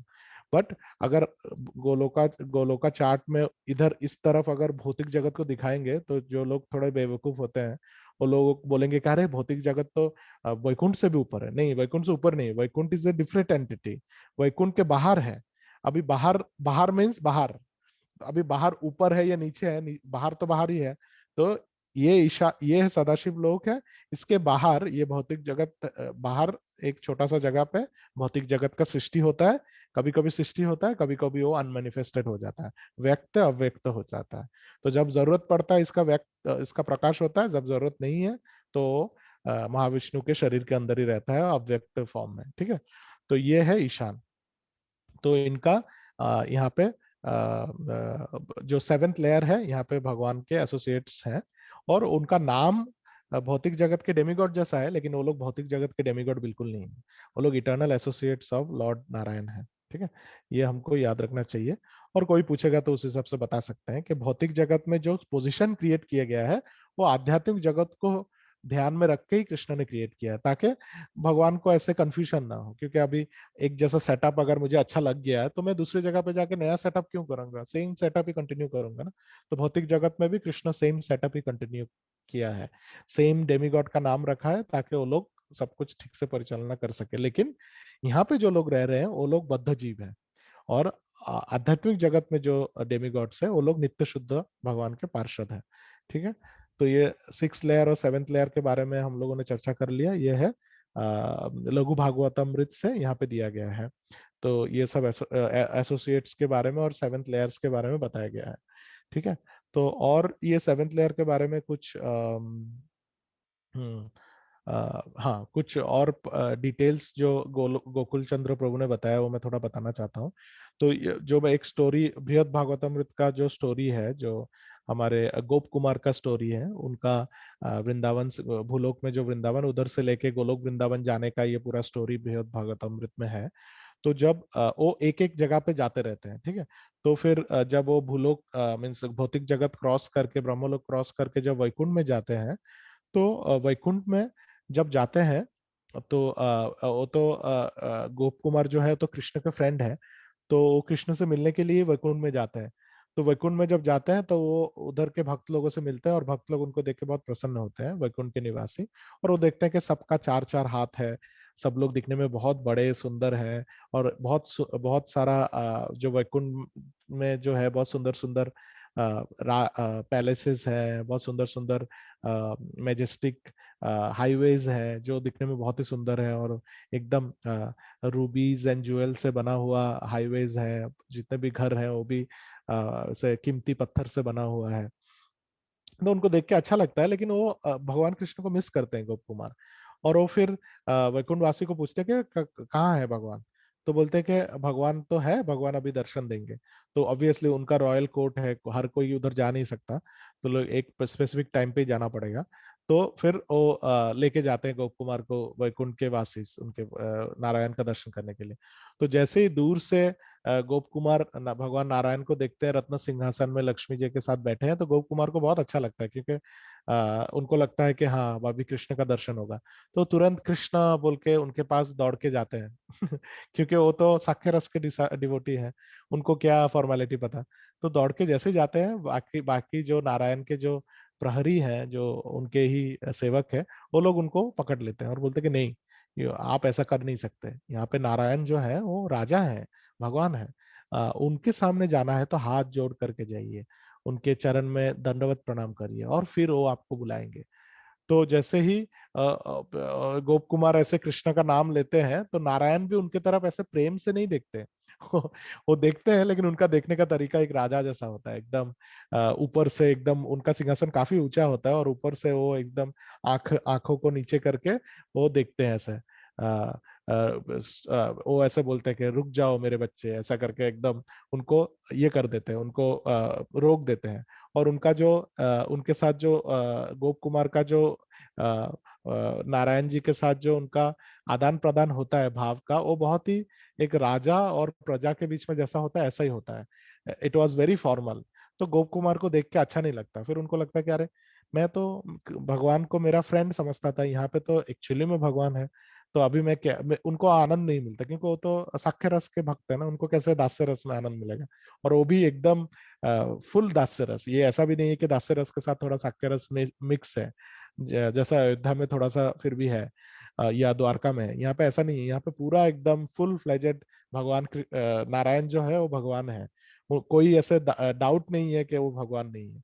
तो कोई भी उनके पास जाएंगे तो ऐसे ही प्रार्थना करने के लिए जाते हैं, या उनका प्रेज करने के लिए जाते हैं। कोई भी उनसे इंटीमेट रिलेशन स्थापन करने के लिए उधर नहीं जाते हैं, सब उनके सेवक हैं। तो गोप कुमार को अच्छा नहीं लगा इतना, क्योंकि उनको रस मिल नहीं रहा था। तो वैकुंठवासी लोग उनको बोले कि आप यहाँ पे रुक जाओ। तो फिर गोप कुमार बोले कि नहीं नहीं, मैं यहाँ पे रुकूंगा नहीं, क्योंकि मेरे को कृष्ण से मिलना है। तो बोले फिर वैकुंठवासी भी उनको बोलते कि क्यों कृष्ण से मिलना है, भगवान तो यहाँ पे है, नारायण भगवान है। तो वैकुंठ में जो लोग रहते हैं उनके लिए नारायण ही भगवान है, ठीक है ना। और वो गलत नहीं है, वो सच ही है, क्योंकि नारायण और कृष्ण में तो कोई डिफरेंस नहीं है। लेकिन जैसे जैसे आप ऊपर की तरफ जाएंगे तब आपको पता चलेगा कि एक्चुअली में who is the source of all the incarnation, that is Krishna, ठीक है ना। तो गोप कुमार फिर उधर से अयोध्या चले जाते हैं। अयोध्या में जब जाते हैं उधर हनुमान जी उनको मिलते हैं। हनुमान जी भी उनको सेम बोलते हैं कि आप अयोध्या में क्यों नहीं रुक जाते, यहाँ पे रामचंद्र जी है। लेकिन रामचंद्र जी को देख के गोप कुमार को अच्छा लगता है, लेकिन उनको वो सेम साक्ष्य रस का एहसास नहीं होता, क्योंकि रामचंद्र जी भी अल्टीमेटली भगवान ही है। उनको भी राजा जैसा, राजा राम जैसा ही सेवा करते हैं ना सब लोग। तो उनको देख के भी उनको आनंद आता है, लेकिन वो आनंद का एहसास नहीं होता जो कृष्ण के साथ उनका बचपन में हुआ था। तो इसीलिए हनुमान जी को भी वो बोलते नहीं, मैं यहाँ पे रह नहीं पाऊंगा, मैं तो, मुझे तो वृंदावन जाना है। फिर अल्टीमेटली वो भूलोक वृंदावन में आके उधर कुछ साल रह के सेवा करने के बाद वो वापस गोलोक वृंदावन में जाते हैं। तो ऐसा नारायण तो अल्टीमेटली इससे क्या पता चलता है कि वैकुंठ में जो रिलेशनशिप है वो दास्य रस में है, और फुल फ्लेजेड दास्य रस का है। उधर कोई इंटीमेसी नहीं है, उधर एकदम फॉर्मल रिलेशनशिप है। कोई किसी मीन्स नारायण के साथ आप ऐसे मजाक नहीं कर सकते। उनके साथ जाना भी है तो एकदम वेल ड्रेसअप होके उनके पास जाना पड़ेगा, और जाके भी सिर्फ आप प्रार्थना कर सकते हैं, या आप उनको उनका ग्लोरिफिकेशन कर सकते हैं, और कुछ नहीं कर सकते, उनके साथ वार्तालाप नहीं होगा, ठीक है ना। तो ये है वैकुंठ का पोजीशन। और और वो जो वैकुंठ में जो डेमिगॉड्स हैं या गणेश दुर्गा जो है, वो लोग तो इटर्नल एसोसिएट्स हैं। उनको हम लोग को भौतिक जगत के जो गणेश दुर्गा है उनके साथ कंपेयर नहीं करना चाहिए। अच्छा, अ, और फिर आ, आ, ओके, तो हाँ, तो जो भगवान के जो इतने सारे अवतार हैं, तो जैसे श्रीमद् भागवतम में एक बहुत सुंदर श्लोका है, एते चांस कलापुंस कृष्णस्तु भगवान स्वयं इंद्रारी व्याकुलम लोके मृदयंती युगे युगे। तो इस श्लोका का मतलब है कि जो भगवान कृष्ण है वो ही परमेश्वर भगवान, वो मेन है, ही इज द सोर्स। कृष्णस्तु भगवान स्वयं, ही इज द सोर्स। फिर उनके बहुत सारे अंश हैं, स्व अंश, उनसे ही डायरेक्ट कुछ अंश निकलता है। क्या है? बलराम है, फिर फर्स्ट चतुर्व्यूह लॉर्ड नारायण, सेकंड चतुर्व्यूह, ये सब उनके स्व अंश हैं। फिर उनके जो अंश है उस अंश से भी कुछ और इनकारनेशन होता है, उसको कला बोलते हैं, ठीक है ना। तो कला जो है, जैसे परशुराम जी आप बोलेंगे तो उनके एक कला है, व्यास देव उनके एक कला है, बुद्ध अवतार उनके एक कला है, अंश के अंश है वो, तो इसलिए वो कला है। तो कला और स्वांश में क्या डिफरेंस है? जो स्वांश है वो एकदम सुप्रीम पर्सनैलिटी है, वो लोग विष्णु तत्व है। लेकिन कला जो है वो लोगों को वो लोग जो है वो कुछ स्पेसिफिक टास्क के लिए उनका जन्म होता है, या कुछ स्पेसिफिक टास्क को संपादन करने के लिए वो लोग आते हैं। तो वो जो कला है, they don't carry the Shrivatsa mark. Shrivatsa mark means कौन सा? जो उनके छाती पे जो लक्ष्मी जी का चिन्ह है, वो जो भृगु मुनि ने उनको लेफ्ट लेग से प्रहार किया था, तो जो एक भृगु मुनि का चरण का चिन्ह जो है उसको श्रीवत्स मार्क बोला जाता है। तो श्रीवत्स चिन्ह सिर्फ भगवान के स्व अंश में ही होंगे, यानी कि नारायण उनके चतुर्व्यूह और दशावतार और 24 अवतार जो उनमें होंगे। लेकिन बाकी जो गणेश, दुर्गा, और वो भी बाकी जितने भी एसोसिएट्स हैं, जैसे भगवान का चक्र है, गदा है, उनमें श्रीवत्स मार्क आपको नहीं मिलेगा, क्योंकि दे आर नॉट स्वांश, वो लोग कला है। तो कला के अंदर श्रीवत्स मार्क नहीं रहेगा। तो इससे पता चलता है कि कौन भगवान है और कौन भगवान के पार्षद है, ये भी हमको इससे पता चलता है। और फिर या जो हमारे ब्रह्म संहिता में जो एक श्लोका है श्री ब्रह्म संहिता 5.33, उसमें ब्रह्मा जी बताते हैं कि अद्वैतम अच्युतम अनादिम अनंत रूपम आद्यम पुराण पुरुषो नवयौवनम च वेदेषु दुर्लभम अदुर्लभम आत्मभक्तो गोविंदमादि पुरुषम तमहम भजामि। ये भगवान के इनकारनेशन के बारे में है। Translation bye Srila Bhakti Siddhanta Saraswati Thakur Prabhupada. I worship Govinda the primeval lord who is inaccessible to the Vedas, but obtainable by the pure unalloyed devotion of the soul, who is without a second, who is not subject to decay, is without a beginning, whose form is endless, अनंत रूपम, उनके अनंत अवतार हैं। कोई नहीं बोल सकता कि उनका 100 अवतार, 108 अवतार या 1 करोड़ अवतार, नहीं, उनके अनंत रूप है। whose form is endless, who is the beginning and the eternal Purush, yet he is a person possessing the beauty of blooming youth। तो इस श्लोका में ब्रह्मा जी बताते हैं कि कृष्ण को जानना, वेदा पढ़ के, सिर्फ वेद को पढ़ के कोई कृष्ण को जान नहीं सकता, लेकिन भक्ति से आसानी से आप जान सकते हैं। और कृष्ण का कोई बिगिनिंग भी नहीं है, उनके इनकारनेशन का भी कोई बिगिनिंग नहीं, बट अल्टीमेटली जो परम पुरुष है वो कृष्ण ही है, और उनके अनंत रूप है, उनके अनंत अवतार है। और बट ये सब होने के बावजूद, इतने सारे अवतार होने के बावजूद भी कृष्ण एक पर्सन है, एक पुरुष है, एक ही हैज ए फॉर्म, उनका एक विग्रह है। एंड उनका विग्रह कैसा होता है? He has a beauty of blooming youth, नव यौवनम च। उनका जो फॉर्म है वो एकदम नव यौवन है, मीन्स हमेशा आप आज देखेंगे तो फ्रेश लगेंगे, कल देखेंगे तो और भी ज्यादा फ्रेश लगेंगे। तो every time you see Krishna, आपको लगेगा कि आप एक नए कृष्ण को देख रहे हैं, ऐसा नहीं है कि एक पुराने कृष्ण को देख रहे हैं, क्योंकि उनका फॉर्म ऐसा है। फिर और एक श्लोका है 5.39 ब्रह्म संहिता। रामादि मूर्तिषु कला नियमेन तिष्ठन् नानावतारम अकरोद भुवनेषु किंतु कृष्ण स्वयं संभवत परमः पुमान्यो गोविंदमादि पुरुषम तमहम भजामि। Translation by Srila Bhakti Siddhanta Saraswati Thakur Prabhupada. I worship Govinda, the primeval Lord, who manifested himself personally as Krishna, and the different avatars in the world in the forms of Ram, Nrsimha, Vaman, etc. as his subjective portions. तो ब्रह्मा जी भी बोलते हैं कि actual जो भगवान है वो कृष्ण है। कृष्ण स्वयं संभवात परमा पुमानियो, कृष्ण ही परम पुरुषोत्तम भगवान है। और उनके बहुत सारे इनकारनेशन है। क्या है? राम, नृसिंह, वामन, ये सब उनके इनकारनेशन है। लेकिन कृष्ण है अवतारी, और ये सब है अवतार। तो ये ब्रह्मा जी खुद बताते हैं। और तो ये सब श्लोका ब्रह्मा जी ब्रह्म संहिता में बताते हैं। इसलिए ब्रह्म संहिता जो है बहुत ही इंपॉर्टेंट बुक है। और ये बुक भी चैतन्य महाप्रभु साउथ इंडिया से ही लेके आए। कहाँ से? तमिलनाडु में आदि केशव टेम्पल है, जो एक्चुअली तमिलनाडु केरला बॉर्डर में है। तो जब चैतन्य महाप्रभु आदि केशव टेम्पल में दर्शन करने गए, तब उन्होंने ये ब्रह्म संहिता बुक उनको मिला। ब्रह्म संहिता का बुक का एक्चुअली 100 पार्ट्स हैं, लेकिन चैतन्य महाप्रभु को सिर्फ 5th पार्ट ही मिला। और 5th पार्ट ही सबसे ज्यादा इंपॉर्टेंट है एक्चुअली, क्योंकि 5th पार्ट में ब्रह्मा जी ने भक्ति का जो मेन सारांश है वो दे के रखा है। कौन भगवान है? कोई डाउट नहीं है, ईश्वर परम कृष्ण सच्चिदानंद विग्रह अनादि राधे गोविंद सर्व कारण कारण। उनका सेवा कैसा करेंगे? जो ब्रजवधु यानी कि जो गोकुल के जो गोपीज हैं, या गोलोक वृंदावन में जो गोपीज है, वो लोग कैसे भगवान का सेवा करते हैं, ऐसे ही करना चाहिए। और भगवान के बहुत सारे इनकारनेशन है, लेकिन Krishna is the source and all others are his part and parcels. ठीक है। और इसीलिए ब्रह्म संहिता को चैतन्य महाप्रभु उधर से लेके आए, और फिर बाद में उसी ब्रह्म संहिता को ही फिर अभी इतना सारा प्रभुपाद की कृपा से, उनके गुरु महाराज की कृपा से हम लोग पढ़ पा रहे हैं। और आप लोग पढ़ेंगे ब्रह्म संहिता तो आपको पता चलेगा कि actually Brahma Samhita is the highest knowledge. उसमें भक्ति, जो भक्ति है, वेदा पढ़ के आप क्या जानेंगे? भगवान कौन है, भगवान को पाने का उपाय क्या है? भक्ति। और भक्ति का जो हाईएस्ट स्टेज है वो ब्रह्म संहिता में दिया गया है। और पूरा सृष्टि के बारे में भी बताया गया है कि कैसे उन्होंने सृष्टि किया है।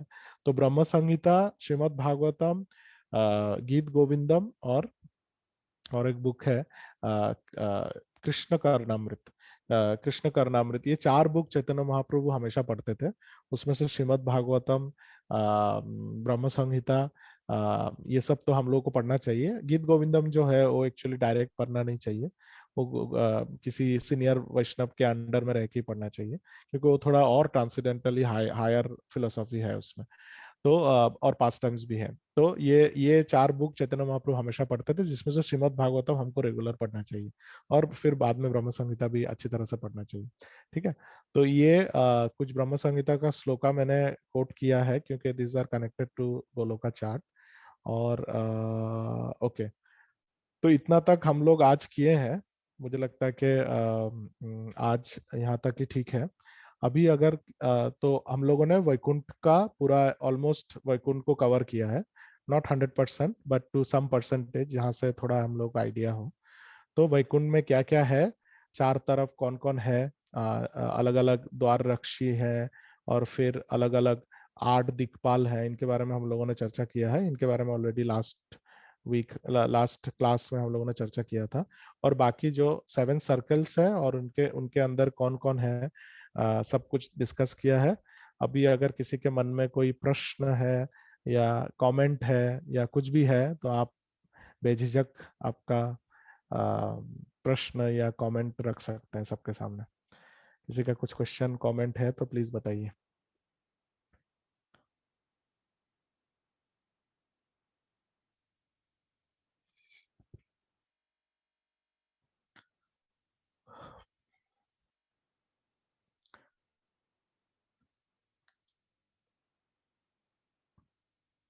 हरे कृष्णा, किसी का कुछ प्रश्न क्वेश्चन है या कमेंट, कुछ समझ में नहीं आया या कुछ डाउट है?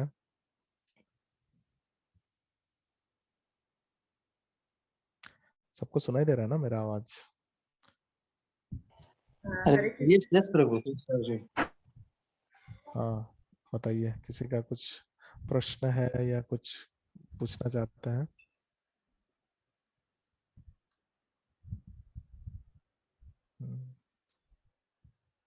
हरे कृष्ण प्रभु जी। हाँ, हरे कृष्णा, दंडवत प्रणाम। दंडवत प्रणाम। नहीं, बस मुझे आपको थैंक यू बोलना था क्लास के लिए। हरे कृष्णा, थैंक्स टू यू माता जी, थैंक यू फॉर ज्वाइनिंग। हरे कृष्णा प्रभु जी। हाँ, हरे कृष्णा प्रवीण प्रभु, बताइए। धन्यवाद प्रणाम। प्रभु जी, मेरा एक्चुअली एक छोटा सा क्वेरी था। जैसे अभी कृष्ण भगवान के पास जाने के लिए, मतलब गोलोक जाने के लिए हर एक जीव को मार्ग है महामंत्र, ठीक है, जो हमको महामंत्र करके हम लोग वहां पे भगवान की तरफ आगे तक जा सकते हैं, हम तक पहुंच सकते हैं। तो व्हाट अबाउट प्रभु देवता, जो जो भी 4 युग में है, तो जो लोग भी वैसे चैंटिंग कीर्तन कथा वही करना होता है या कुछ थोड़ा डिफरेंट होता है वहाँ पे प्रभु? जैसे यहाँ पे अपना कैसे भी कीर्तन होता है, फिर चैंटिंग होता है, तो जैसे भी देवता युग में वहां पे लोगों का कैसा सेम वही चैंटिंग वगैरह करते हैं कि कैसे करते हैं वो लोग? अच्छा अच्छा, त्रेता युग में और बाकी युग में क्या होता है, आप यस पूछ रहे हैं क्या? अच्छा यस अच्छा। प्रभु। हाँ, तो ये तो एक्चुअली श्रीमद् भागवतम में श्लोका है कि आ, कृते चो ध्यायतो विष्णु त्रेतायाम यजतो मखई द्वापरे परिचर्यानाम कलो तद हरि कीर्तनात्। यानी कि हर युग में भगवान को पाने का जो प्रोसेस है अलग अलग है। तो सत्य युग में क्या होता था, ध्यान करते थे वो लोग, मीन्स तपस्या करते थे। और सत्ययुग में लोगों का उम्र भी काफी ज्यादा होता था, 1 लाख साल तक मिनिमम ह्यूमन बींग्स 1 लाख साल तक जिंदा रहते थे। तो वो लोग 60,000 साल तक मिनिमम तपस्या करते, और तपस्या करके परमात्मा पे अपना ध्यान रख के वो लोग वैकुंठ जा सकते थे। और फिर जब त्रेता युग आया, तो त्रेता युग में क्या है, यज्ञ करना पड़ता है। तो बड़े बड़े यज्ञ होते हैं, जैसे अश्वमेध यज्ञ, राजसूय यज्ञ। सो अलग अलग यज्ञ करके, और यज्ञ के थ्रू हम लोग किसको ऑफरिंग करते हैं, नारायण को, क्योंकि यज्ञ कुंड नारायण को रिप्रेजेंट करता है। तो भगवान को प्रसन्न करते हैं यज्ञ करके, और उसके माध्यम से वो वैकुंठ जाने जाने के लिए तैयार हो जाते हैं वो लोग। और फिर द्वापर युग में क्या है, परिचर्या नाम, परिचर्या मीन्स भगवान के शिव विग्रह का अर्चन। मंदिरों में भगवान के विग्रह का जो पूजा होता है उसको परिचर्या नाम बोलते हैं। तो टेम्पल वर्शिप करके द्वापर युग में भक्त लोग भगवान के धाम में जाते थे। लेकिन कलयुग में क्या है कि कलयुग में ये जो पहला वाला जो तीन चीज है, ध्यान, यज्ञ और मंदिर में भगवान किसी विग्रह का पूजा, ये तीनों जो करने के लिए जो प्योरिटी, जो फिजिकल एंड मेंटल स्ट्रेंथ, फिर एज, और फिर जो साइकोलॉजिकल, जो not not psychological but mental, जो एक शुद्धि होना चाहिए, वो अभी है नहीं कलयुग में। कलयुग में सब कुछ अशुद्ध है। हमारा शरीर अशुद्ध है, हमारा मन अशुद्ध है, हमारा आयु कम है, हमारे शरीर में ज्यादा ताकत नहीं है। तो ये सब जो तीन जो चीजें हैं, first three things can not be done. अगर करेंगे तो भी बहुत तकलीफ होगा। ध्यान तो कर नहीं सकते, यज्ञ भी करने के लिए बहुत अरेंजमेंट चाहिए जो नहीं हो सकता। फिर उसके बाद मंदिर का सेवा जो है, मंदिर टेम्पल वर्शिप का जो स्टैंडर्ड द्वापर युग में था, वो स्टैंडर्ड अभी फॉलो नहीं होता है। ठीक है ना, अभी हर चीज में अशुद्धि आ गया है। आप एक घी भगवान को ऑफर करेंगे, आप सोचिए, वो घी भी, उसमें भी कुछ घटिया चीज मिला हुआ होता है। ठीक है, 10-12 टाइप का घी मिलता है, सस्ता घी, महंगा घी, तो कहाँ से देंगे? हर चीज में इम्प्योरिटी होता है। हर आइटम जो आप यूज करेंगे भगवान की सेवा में, सब में इम्प्योरिटीज हैं। इसको बोलते हैं द्रव्य शुद्धि। द्रव्य शुद्धि नहीं है कलयुग में, द्रव्य शुद्धि भी नहीं है, जीवों के अंदर भी अशुद्धि बहुत है। तो इसके वजह से ये तीनों चीज होता नहीं कलयुग में। तो इसीलिए कलयुग में क्या करना चाहिए? कलयुग में सिर्फ भगवान के नाम का संकीर्तन करना चाहिए, क्योंकि भगवान का नाम जो है वो प्योर है, उसमें कोई इम्प्योरिटी नहीं है। हरे, ये जो हरे कृष्ण महामंत्र हम लोग उच्चारण करते हैं, उसमें कोई भी इम्प्योरिटी नहीं है। और इम्प्योरिटी आएगा कहाँ से? क्योंकि वो तो पूरा नाम ही है ना, कहाँ से इम्प्योरिटी आएगा? तो इसीलिए कलयुग में कोई इम्प्योरिटी नहीं है। कलयुग में holy name is the only pure thing which is available. तो इसीलिए चैतन्य महाप्रभु ने कृपा करके हम लोग को बोला है कि कलयुग में अगर हम लोगों को भगवान के धाम जाना है और भगवान का सेवा करना है, तो उसका एकमात्र उपाय है हरे नाम, हरे नाम, हरे नाम केवलम। तो यही एकमात्र उपाय है, और ये सबसे आसान है। लेकिन आसान होने का मतलब ये नहीं कि इससे रिजल्ट जो है वो थोड़ा ऐसे वीक रिजल्ट आएगा। क्योंकि नॉर्मली हम लोग क्या सोचते हैं, जो सब चीज आसानी से मिलता है वो ज्यादा अच्छा नहीं होता है। लेकिन यहाँ पे उल्टा है।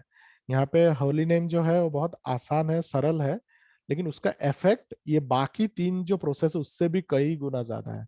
बाकी तीन जो प्रोसेस है उसको फॉलो करने से मोस्ट प्रोबेबली आप वैकुंठ तक जा सकते हैं। लेकिन होली नेम को ठीक से प्रोनाउंस करेंगे, गुरु के मीन्स चैतन्य महाप्रभु के फॉलोअर्स को फॉलो करके, तो आप चैतन्य महाप्रभु के पास गोलोक में जा सकते हैं, और उधर जाके भगवान कृष्ण का सेवा भी कर सकते हैं। ठीक है ना?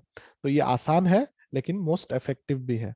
तो ये चार प्रोसेस का वर्णन ऐसा है चार युगों में। तो does that answer your question Praveen Prabhu? Yes yes Prabhu, thank you so much. और प्रभु जैसे अभी देवलोक हो गया, स्वर्गलोक हो गया, वहां पे सेम वैसे प्रोसेस है प्रभु? देवलोक स्वर्गलोक से कोई वैकुंठ लोक जाता नहीं है। ठीक है ना? अच्छा। वैकुंठ लोक जाने के लिए उनको भूलोक में आना पड़ेगा। ठीक है? सिर्फ ब्रह्मलोक में जो ब्रह्मा जी के जो पार्षद हैं, ब्रह्मा जी अगर भक्त हैं, ठीक है ना, ब्रह्मा जी अगर प्योर डिवोटी हैं, और ब्रह्मा जी के जो फॉलोअर हैं वो भी ब्रह्मा जी को प्योरली फॉलो करते हैं, तो ऐसा बोला गया है भगवत गीता में। एक श्लोका के परपॉट में प्रभुपाद बताते हैं, 8 चैप्टर में है मोस्ट प्रोबेबली। उसके परपॉट में प्रभुपाद लिखते हैं कि जब ब्रह्मा जी का 100 ईयर्स कंप्लीट होता है और ब्रह्मा जी अगर प्योर डिवोटी है, तो Brahma ji and all his associates of Brahmalok get promoted to Vaikuntha Lok, अगर वो प्योर डिवोटी है तो। अगर वो प्योर डिवोटी नहीं है तो उनको भी भूलोक में वापस आना पड़ेगा, और फिर इधर भक्ति करके उनको वैकुंठ लोक या गोलोक लोक जाने का मौका मिलेगा। तो स्वर्ग लोक से कोई डायरेक्ट वैकुंठ लोक जाता नहीं है। जाएंगे तो भी टेम्पररी टाइम के लिए। जैसे देवता लोगों को जब वैकुंठ जाना पड़ा था, मैंने एक पास टाइम बताया था, उनको कौन लेके गए थे? महाविष्णु उनको साथ में लेके गए थे, और वो लोग गोलोक वृंदावन तक गए थे, और उधर से फिर वापस आना पड़ा उनको। ठीक है ना? तो उनको कोई लेके जाना पड़ेगा। लेकिन उनको अगर परमानेंटली रहना है तो उनको भूलोक में आके भक्ति करना ही पड़ेगा, बिना भक्ति करके कोई जा नहीं सकता। ठीक है ना? भक्ता माम अभिजानाति, भक्त लोग ही मेरे पास जा सकते हैं। भक्ता माम अभिजानाति यावान या चाश्मि तत्वतः ततो माम तत्वतो ज्ञात्वा विशते तद अनंतरम। तो कृष्ण खुद बोलते हैं कि जो भक्ति करते हैं वही मुझे जान सकते हैं, और भक्ति जो करेंगे वो लोग ही मेरे धाम को, they can only enter my kingdom. Krishna खुद भगवत गीता में बोलते हैं। तो कैसे कोई देवता लोग से चले जाएंगे? वो लोग भी भक्ति करते हैं लेकिन उनका कर्म मिश्र भक्ति होता है, तो उनका थोड़ा इंद्रिय तृप्ति भी रहता है, उनका थोड़ा भक्ति भी होता है। But having said that, they are much more elevated than all of us. हम लोगों का कुछ भी नहीं है। वो लोग जब कृष्ण के लिए भोग लगाते हैं तो कृष्ण खुद आके उनके साथ प्रसाद खाने बैठते हैं। हम लोग जब लगाते हैं तो हमको पता नहीं है कि कृष्ण आ भी रहे हैं क्या, ठीक है ना। तो वो लोग का क्वालिटी ऑफ लिविंग बहुत हाई फाई है, उनका सब कुछ हाई फाई है, लेकिन हाई फाई होने के बावजूद भी वो लोग भारत में आके भक्ति करना चाहते हैं, क्योंकि उनको पता है कि यहाँ पे रह के भक्ति करने से कृष्ण के पास जाने का मौका मिलेगा, ठीक है ना। Does that answer your question Prabhu? Yes yes Prabhu, thank you Prabhu. जैसे प्रभु आपने अभी कहा कि देवलोक में जैसे लोग मिश्र भक्ति करते हैं, ठीक हम्म। है, उनका तो अपन से बहुत फार हायर लेवल है। बट हम्म। यहाँ पे कलयुग में तो मिश्र भक्ति मतलब बहुत डेंजरस है, क्योंकि हमें तो सिर्फ कृष्ण को अर्पण करना है और सरेंडर करना है। अगर मिश्र भक्ति करेंगे तो फिर यहाँ पे घूमते रहेंगे।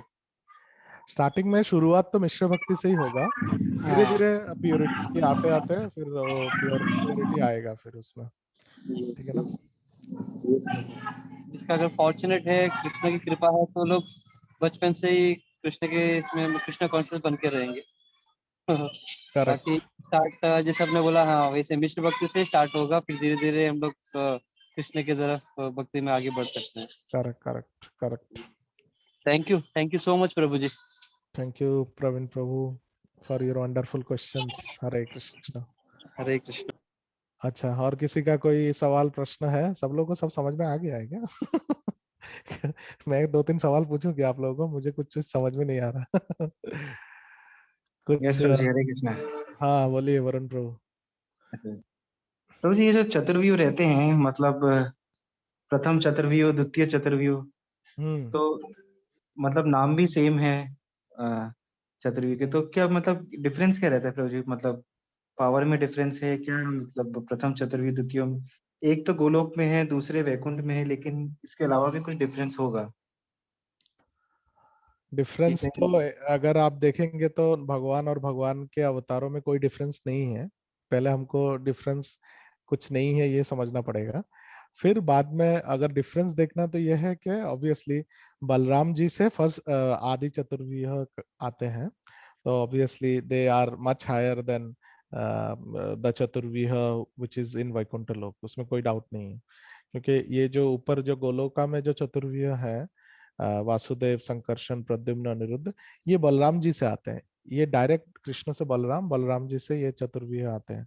सो they are like they are much higher than the incarnations of Vaikuntha Lok, ठीक है ना। उनमें से ही एक है संकर्षण, जिसमें से रामचंद्र जी मीन्स जिसमें से ये वैकुंठ लोक भी आता है, और ये लक्ष्मी नारायण जो है मीन्स नारायण जो है ये भी संकर्षण से आते हैं। सो दैट मीन्स उनके एक से ये पूरा सब सृष्टि होता है, ठीक है ना। संकर्षण जो एक है, इनसे ही ये पूरा वैकुंठ सृष्टि होता है। So this is the difference.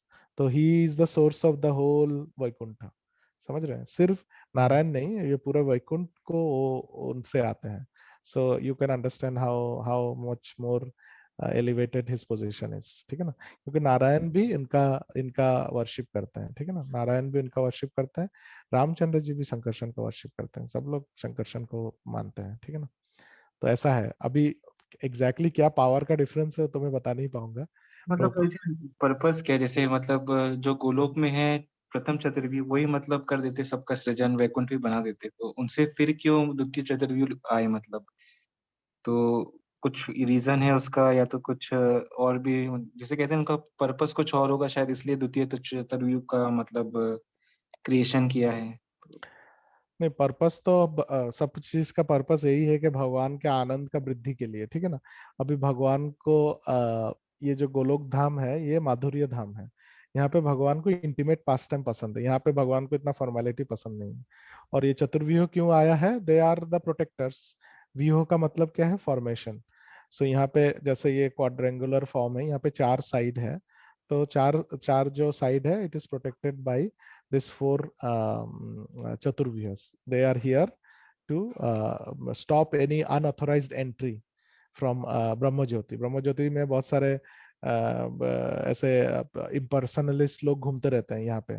तो लोग कभी उनको जब पक जाते हैं, वो लोग घूमते घूमते, उनका स्टेट तो बहुत ही पथेटिक है, तो वो लोग इनएक्टिव रह के जब पक जाते हैं तो उनको लगता है कि चलो एंट्री करते हैं, तो वो लोग एंट्री नहीं कर सकते क्योंकि they are been stop by all the dikpals and ultimately by चतुर्व्यूह।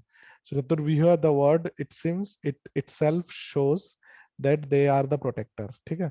अभी अभी भगवान को ये इंटीमेट पास टाइम्स भी अच्छा लगता है, लेकिन कभी कभी भगवान को राजा जैसा भी उनका एक उनको जो दास्य रस जो है वो भी उनको एंजॉय करने का इच्छा होता है, लेकिन वो तो यहाँ पे एंजॉय नहीं कर पाएंगे क्योंकि यहाँ पे सब लोग इंटीमेट हैं। अभी अभी जैसे सोचिए नरेंद्र मोदी जी प्राइम मिनिस्टर है, सोचिए कि उनका फैमिली है, उनका तो फैमिली नहीं है लेकिन सोचिए कि उनका एक फैमिली है, तो फैमिली में उनके बच्चे हैं, पत्नी है।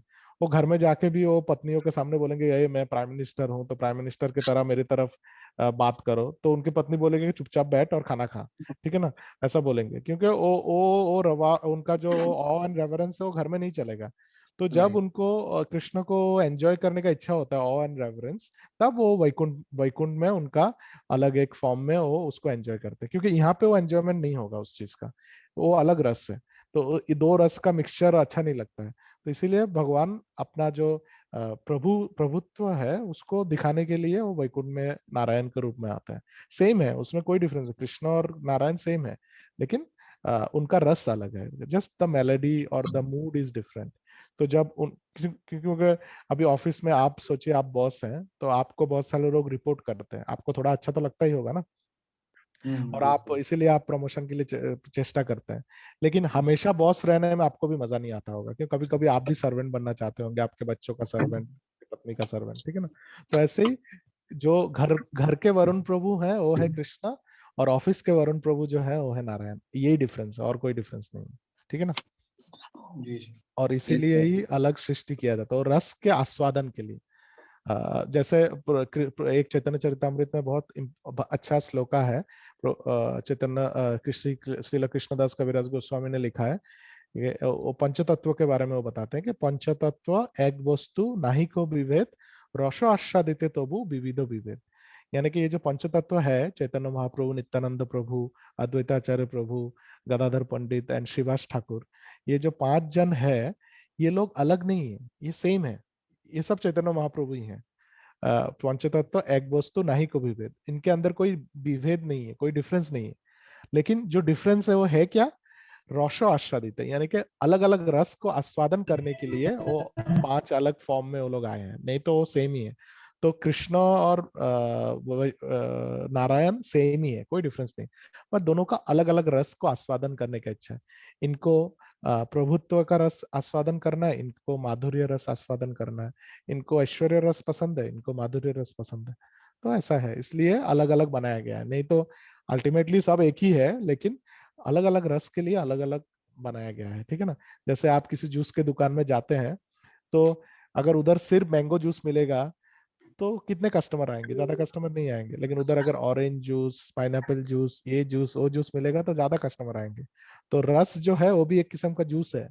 तो भगवान कृष्ण को एक ही जूस पीना अच्छा नहीं लगता, उनको वैरायटी पसंद है, तो इसीलिए अलग अलग वैरायटी के लिए अलग अलग क्रिएशन बनाए गए। तो और ये जो देवी धाम है, ये भी एक रस है। इसमें कौन सा रस है, भौतिक रस है, जो बहुत ही घटिया है और हमारे जैसे जो बेवकूफ लोग हैं वो ये रस को पीने के लिए यहाँ पे मचल रहे हैं हम लोग यहाँ पे। ठीक है ना। तो ये भी एक रस है, भौतिक रस। इसमें हम लोगों को लगता है कि हम ही भगवान है, ईश्वर अहम अहम भोगी सिद्धो अहम बलवान सुखी, हम लोगों को ये लगता है, लेकिन एक्चुअली में हम लोग कुछ भी नहीं है। और हम लोग इस रस को पी पी के इतना परेशान होते हैं, फिर प्रभुपाद जैसे महाभागवत कोई आते हैं तो उनके चरण को शरण करके हम लोगों को सही रस का आस्वादन करने का मौका मिलता है। ठीक है ना। So does that answer your question Varun Prabhu? Yes Prabhu ji, वो मतलब यस प्रभु जी। यस। या तो ये चतुर्व्यूह का काम है, इसको प्रोटेक्ट करना गोलोक को, और नेक्स्ट चतुर्व्यूह जो है वो वैकुंठ को प्रोटेक्ट करते हैं, तो इसीलिए वो नारायण के चारों तरफ है। ठीक है। और ओके। अलग अलग उनका अलग अलग सेवा भी है, अभी डिटेल में तो मैं बता नहीं पाऊंगा, क्योंकि ब्रह्मा जी खुद यहाँ पे एक श्लोका में लिखा है ना कि एक जन कभी भी ये भगवान के क्रिएशन को फुल तरीके से एक्सप्लेन नहीं कर सकता है, it is not possible. So yes मैं भी नहीं कर सकता, आप भी नहीं समझ सकते, तो इसको इसी इसी तरह समझिए, ठीक है ना। So yes nobody can explain the whole thing. तो any other question from you or anybody else, or question or comment? तो जो आपने एक बार बताया था कि जैसे आई थिंक कौन सा एक बुक है रूप गोस्वामी जी का, उसमें वर्णन है कि जब एक जीव का मुक्ति होता है तो हम्म। किस किस रास्ते से वो जाता है। तो आप कुछ बता रहे थे ना कि कोई एक भक्त था, उसके ऊपर आई थिंक नाटक कुछ लिखा है हाँ उसमें, हाँ, वो कई बार। बृहद भागवतामृत, वो ओके ओके। सनातन गोस्वामी जी ने लिखा है। वो मिलता है, आप अगर थोड़ा जुहू मंदिर में जाएंगे, उधर 3 बुक का एक सेट है वो, बृहद अच्छा। भागवतामृत, तो आप खरीद सकते हैं, खरीद के पढ़ सकते हैं।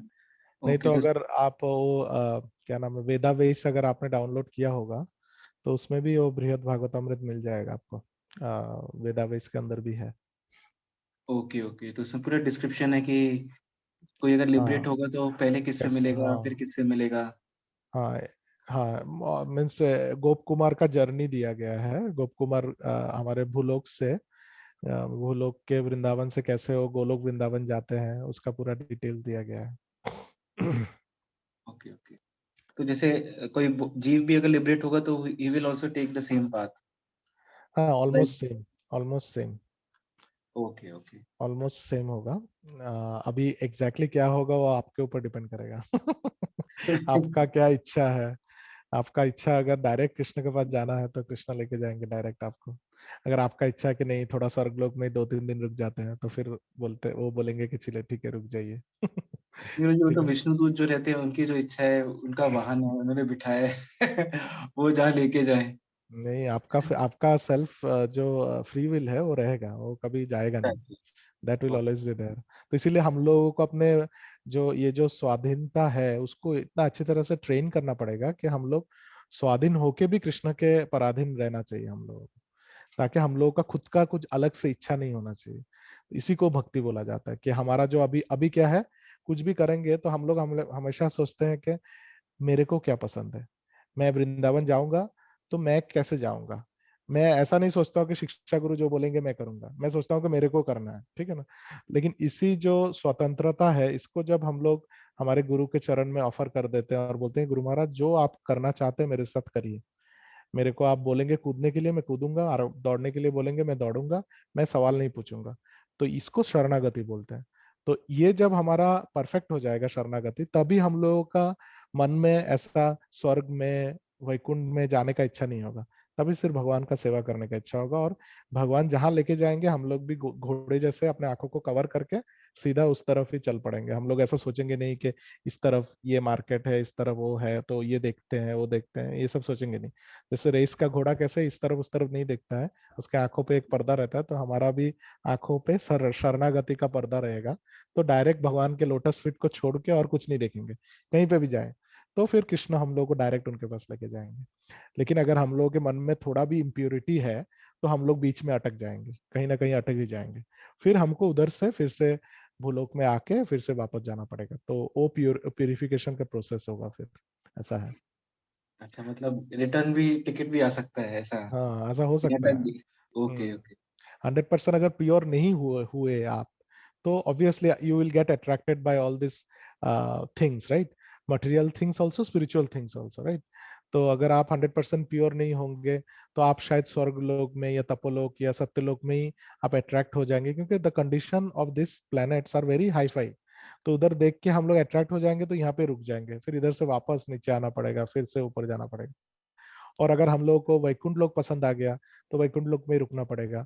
और अगर हम लोगों को ये सब क्या है, ये जो अलग अलग जो शक्ति को रिप्रेजेंट करने वाले ज्वेल्स है ये पसंद आ गया, फिर भी वैकुंठ में रुकना पड़ेगा। तो अगर हम्म। मेरे मन में ऐसे अलग अलग ख्याल है, अलग अलग इच्छाएं हैं, तो हम लोग कृष्ण के पास पहुंच नहीं पाएंगे। कृष्ण के पास जाना होगा तो पूर्ण शरणागति होना चाहिए, कि कुछ सब कुछ अच्छा है, मैं सबको सम्मान करूंगा, सबको प्रणाम करूंगा, लेकिन मेरे को जाना तो सिर्फ कृष्ण के पास है, मेरे को और किसी के पास नहीं जाना, मेरे को सिर्फ कृष्ण के पास जाना है। तो ये जो ख्याल है, ये सिर्फ शुद्ध भक्ति से ही आपको मिलेगा। आपके अंदर जब प्रेम होगा, तभी आपको चैतन्य महाप्रभु की कृपा से ये ऐसा फीलिंग आएगा, और उस फीलिंग की वजह से आप डायरेक्ट कृष्ण के पास ही जा सकते हैं, और उधर से कभी आप वापस नहीं आएंगे। until and unless Krishna wants you to come back, ठीक है, for some Right. preaching purpose. Right. तो does that साक्षात answer your करके। question? Yeah, तो yeah. जी मैंने एक मतलब आई एम नॉट श्योर कि कहीं तो सुना था लेक्चर में कि हम्म, जैसे ही लिबरेशन होता है ना हमारा, हम्म, तो कोई भी मतलब डायरेक्टली जैसे कहते हैं ना, हम लोग को ऐसा लगता है कि विष्णु दूत आएँगे, हमको लेके जाएँगे मतलब गोलोक, ऐसा नहीं होता है। हम्म, उसमें क्या रहता है कि जैसे कृष्णा का पास टाइम कहीं न कहीं चल रहा है, किसी न किसी पैरेलल यूनिवर्स हम्म, में चल रहा है। हम्म, तो हमारा मतलब पहले जन्म वहाँ पे होता है। हम्म, कृष्णा के साथ उनके जो मतलब कृष्णा लीला चल रही है, हम्म, फिर वहाँ पे देखते हैं कि हमारी चेतना वाक़ई में मतलब कृष्णा को सर्व करने के लिए है कि नहीं। हम्म, फिर जब वहाँ से कृष्ण जी जाते हैं ना, तो उनके साथ हम जाते हैं गोलोक। हम्म, मतलब पर हम्म। मैंने मतलब किसी के लेक्चर में सुना था, शायद अमोघ लीला प्रभु जी किसी के लेक्चर में, इस प्रकार से मतलब ये स्टेप फॉलो होता है।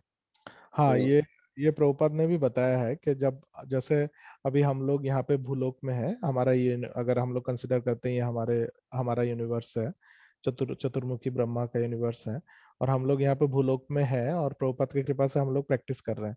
प्रैक्टिस करते करते जब प्यूरिफिकेशन होगा, अभी प्यूरिफिकेशन अगर सोचिए कि आपका इसी जन्म में 100% प्यूरिफिकेशन हो जाता है, which is very difficult, actually वो होना काफी डिफिकल्ट होता है। अगर हो जाता है 100% प्यूरिफिकेशन और पूर्ण शरणागति आपके अंदर आ जाता है, तो आप डायरेक्ट गोलोक जा सकते हैं।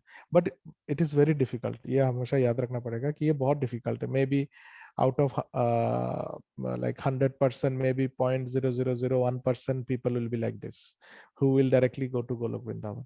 बट जिनका भी सोचिए कि 80% 90% प्यूरिफिकेशन हो गया है, लेकिन किसी काम की वजह से, किसी चीज की वजह से उनका अटक गया है, तो भगवान कृष्ण क्या करते हैं, कृपा करके जहाँ पे जिस यूनिवर्स में उनका अभी पास टाइम चल रहा है, जैसे यहाँ पे इतने सारे यूनिवर्स है, हर यूनिवर्स में एक के बाद एक पास टाइम चलता रहता है।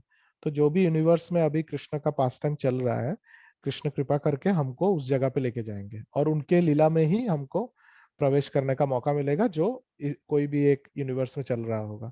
तो उस लीला में प्रवेश करने से क्या होगा कि ऐसा बोलते हैं कि भगवान का दर्शन जो है, दैवी प्रत्यक्ष जो है, वो 100% प्यूरिफिक्टरी होता है।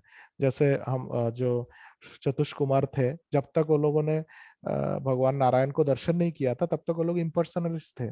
जैसे ही नारायण जी का दर्शन किया, उनके चरण का, तुलसी का स्मेल उन्होंने ग्रहण किया, तुरंत वो लोग भक्त बन गए। तो ऐसे ही जब हम लोग भगवान के किसी लीला में प्रवेश करेंगे जो भौतिक जगत में ही चल रहा है, तब उस लीला में रह के सेवा करते करते हमारा 100% प्यूरिफिकेशन हो ही जाएगा। और उसके बाद हम लोग भगवान जब वापस जाएंगे, उनके साथ हम लोग वापस धाम में प्रत्यावर्तन कर सकते हैं। ऐसा है, ऐसा होता है, प्रभुपाद बताते हैं। यस प्रभु तो दोनों हो सकता है, जो भी होगा दोनों ही अच्छा है, कोई भी बुरा नहीं है, ठीक है ना? जी, तो ठीक है ये ना? तो और डायरेक्टली मतलब सीधे कृष्ण की लीला में प्रवेश कर रहे हैं।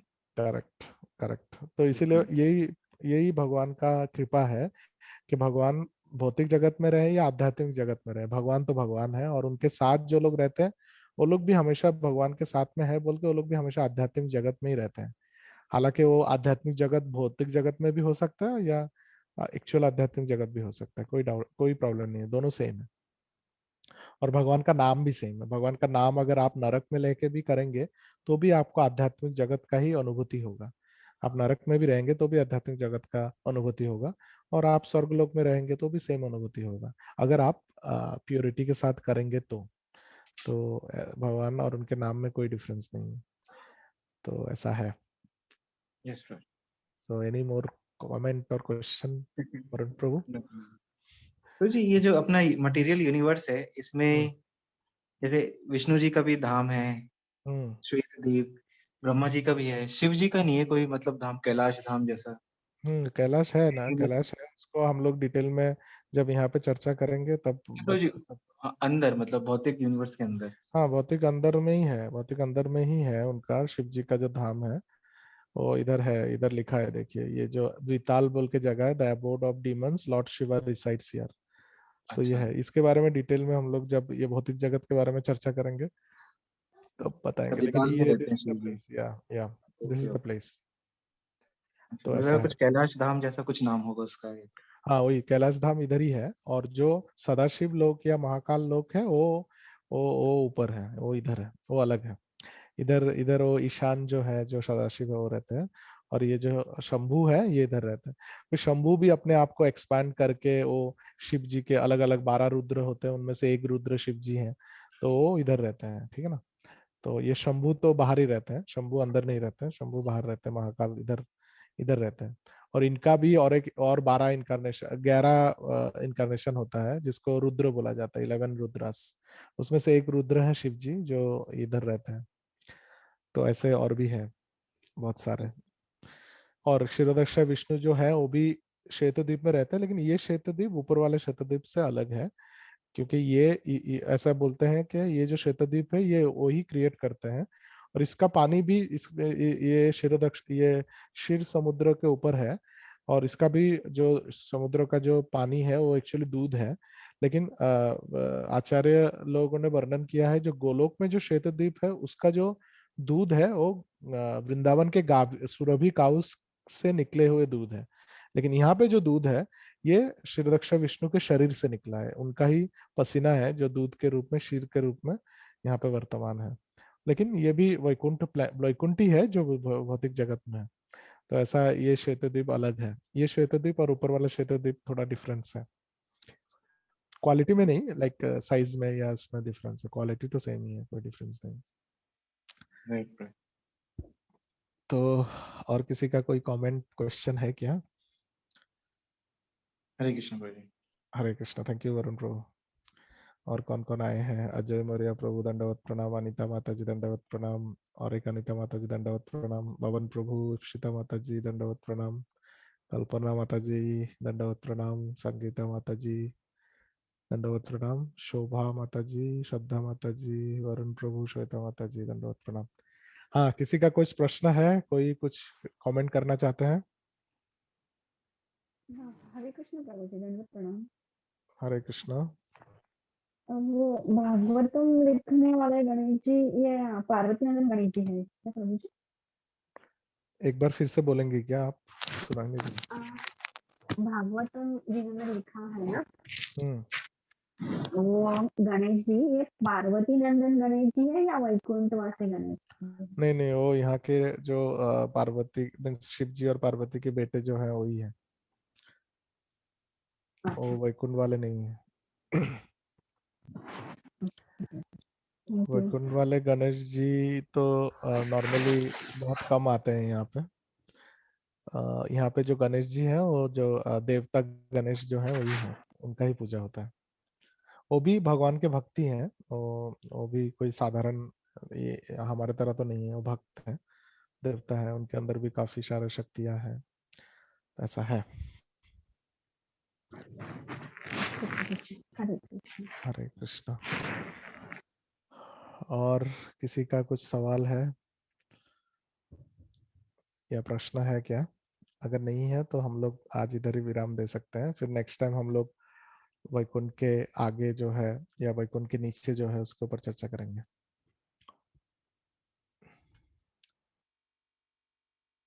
ओके, तो आज हम लोग इधर ही विराम देते हैं, फिर नेक्स्ट सैटरडे को मिलते हैं। तो अच्छी तरह से बुक डिस्ट्रीब्यूशन करिए अगर मौका मिलता है तो। बाई चांस अगर मौका नहीं मिलता है तो अगर आपके पास लक्ष्मी है तो डोनेशन करके मंदिर में बुक डिस्ट्रीब्यूशन में आप हेल्प कर सकते हैं। और किसी का कुछ अनाउंसमेंट वगैरह है क्या? Anything to announce? ओ अच्छा, हाँ, नीलेश वो ने मुझे बताया था कि आप लोगों का बहुत सारे डिवोटीज 26 को आप वृंदावन के लिए निकलेंगे, तो सबके लिए हम लोग हरे कृष्ण महामंत्र का जप करेंगे ताकि आप लोगों का यात्रा बहुत ही अच्छा हो, और आप लोग वृंदावन में जाके और ज्यादा अच्छी तरह से कृष्ण भक्ति को ग्रहण कर सके, और फिर आप लोग का आशीर्वाद आके हम लोग को दे सके। तो हम लोग सब इसको छोड़ के और कुछ अनाउंसमेंट है क्या और किसी का? Okay, I think no. तो हम लोग एक साथ हरे कृष्ण महामंत्र जप करेंगे। जो भी भक्त लोग वृंदावन जा रहे हैं अच्छी तरह से आप लोग जाइए और प्रभुपाद का स्मरण करिए और अच्छी तरह से दर्शन करिए और भक्तों का सेवा करिए। तो आप लोग मेरे साथ रिपीट कर सकते हैं।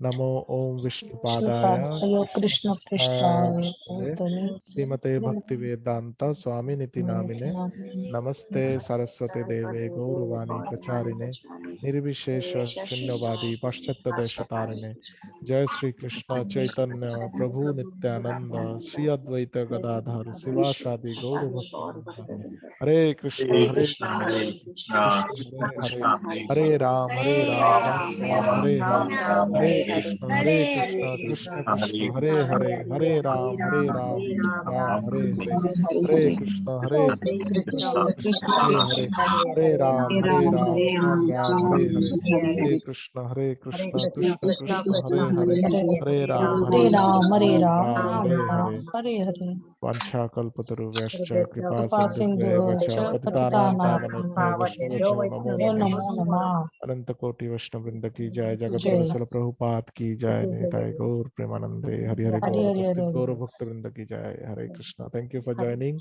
Thank you Prabhu ji we'll see you again on thank you Saturday Prabhu ji, Hare Krishna. Thank you Prabhu Hare ji, Krishna Hare दंडवत प्रणाम दंडवत प्रणाम। राम हरे कृष्ण।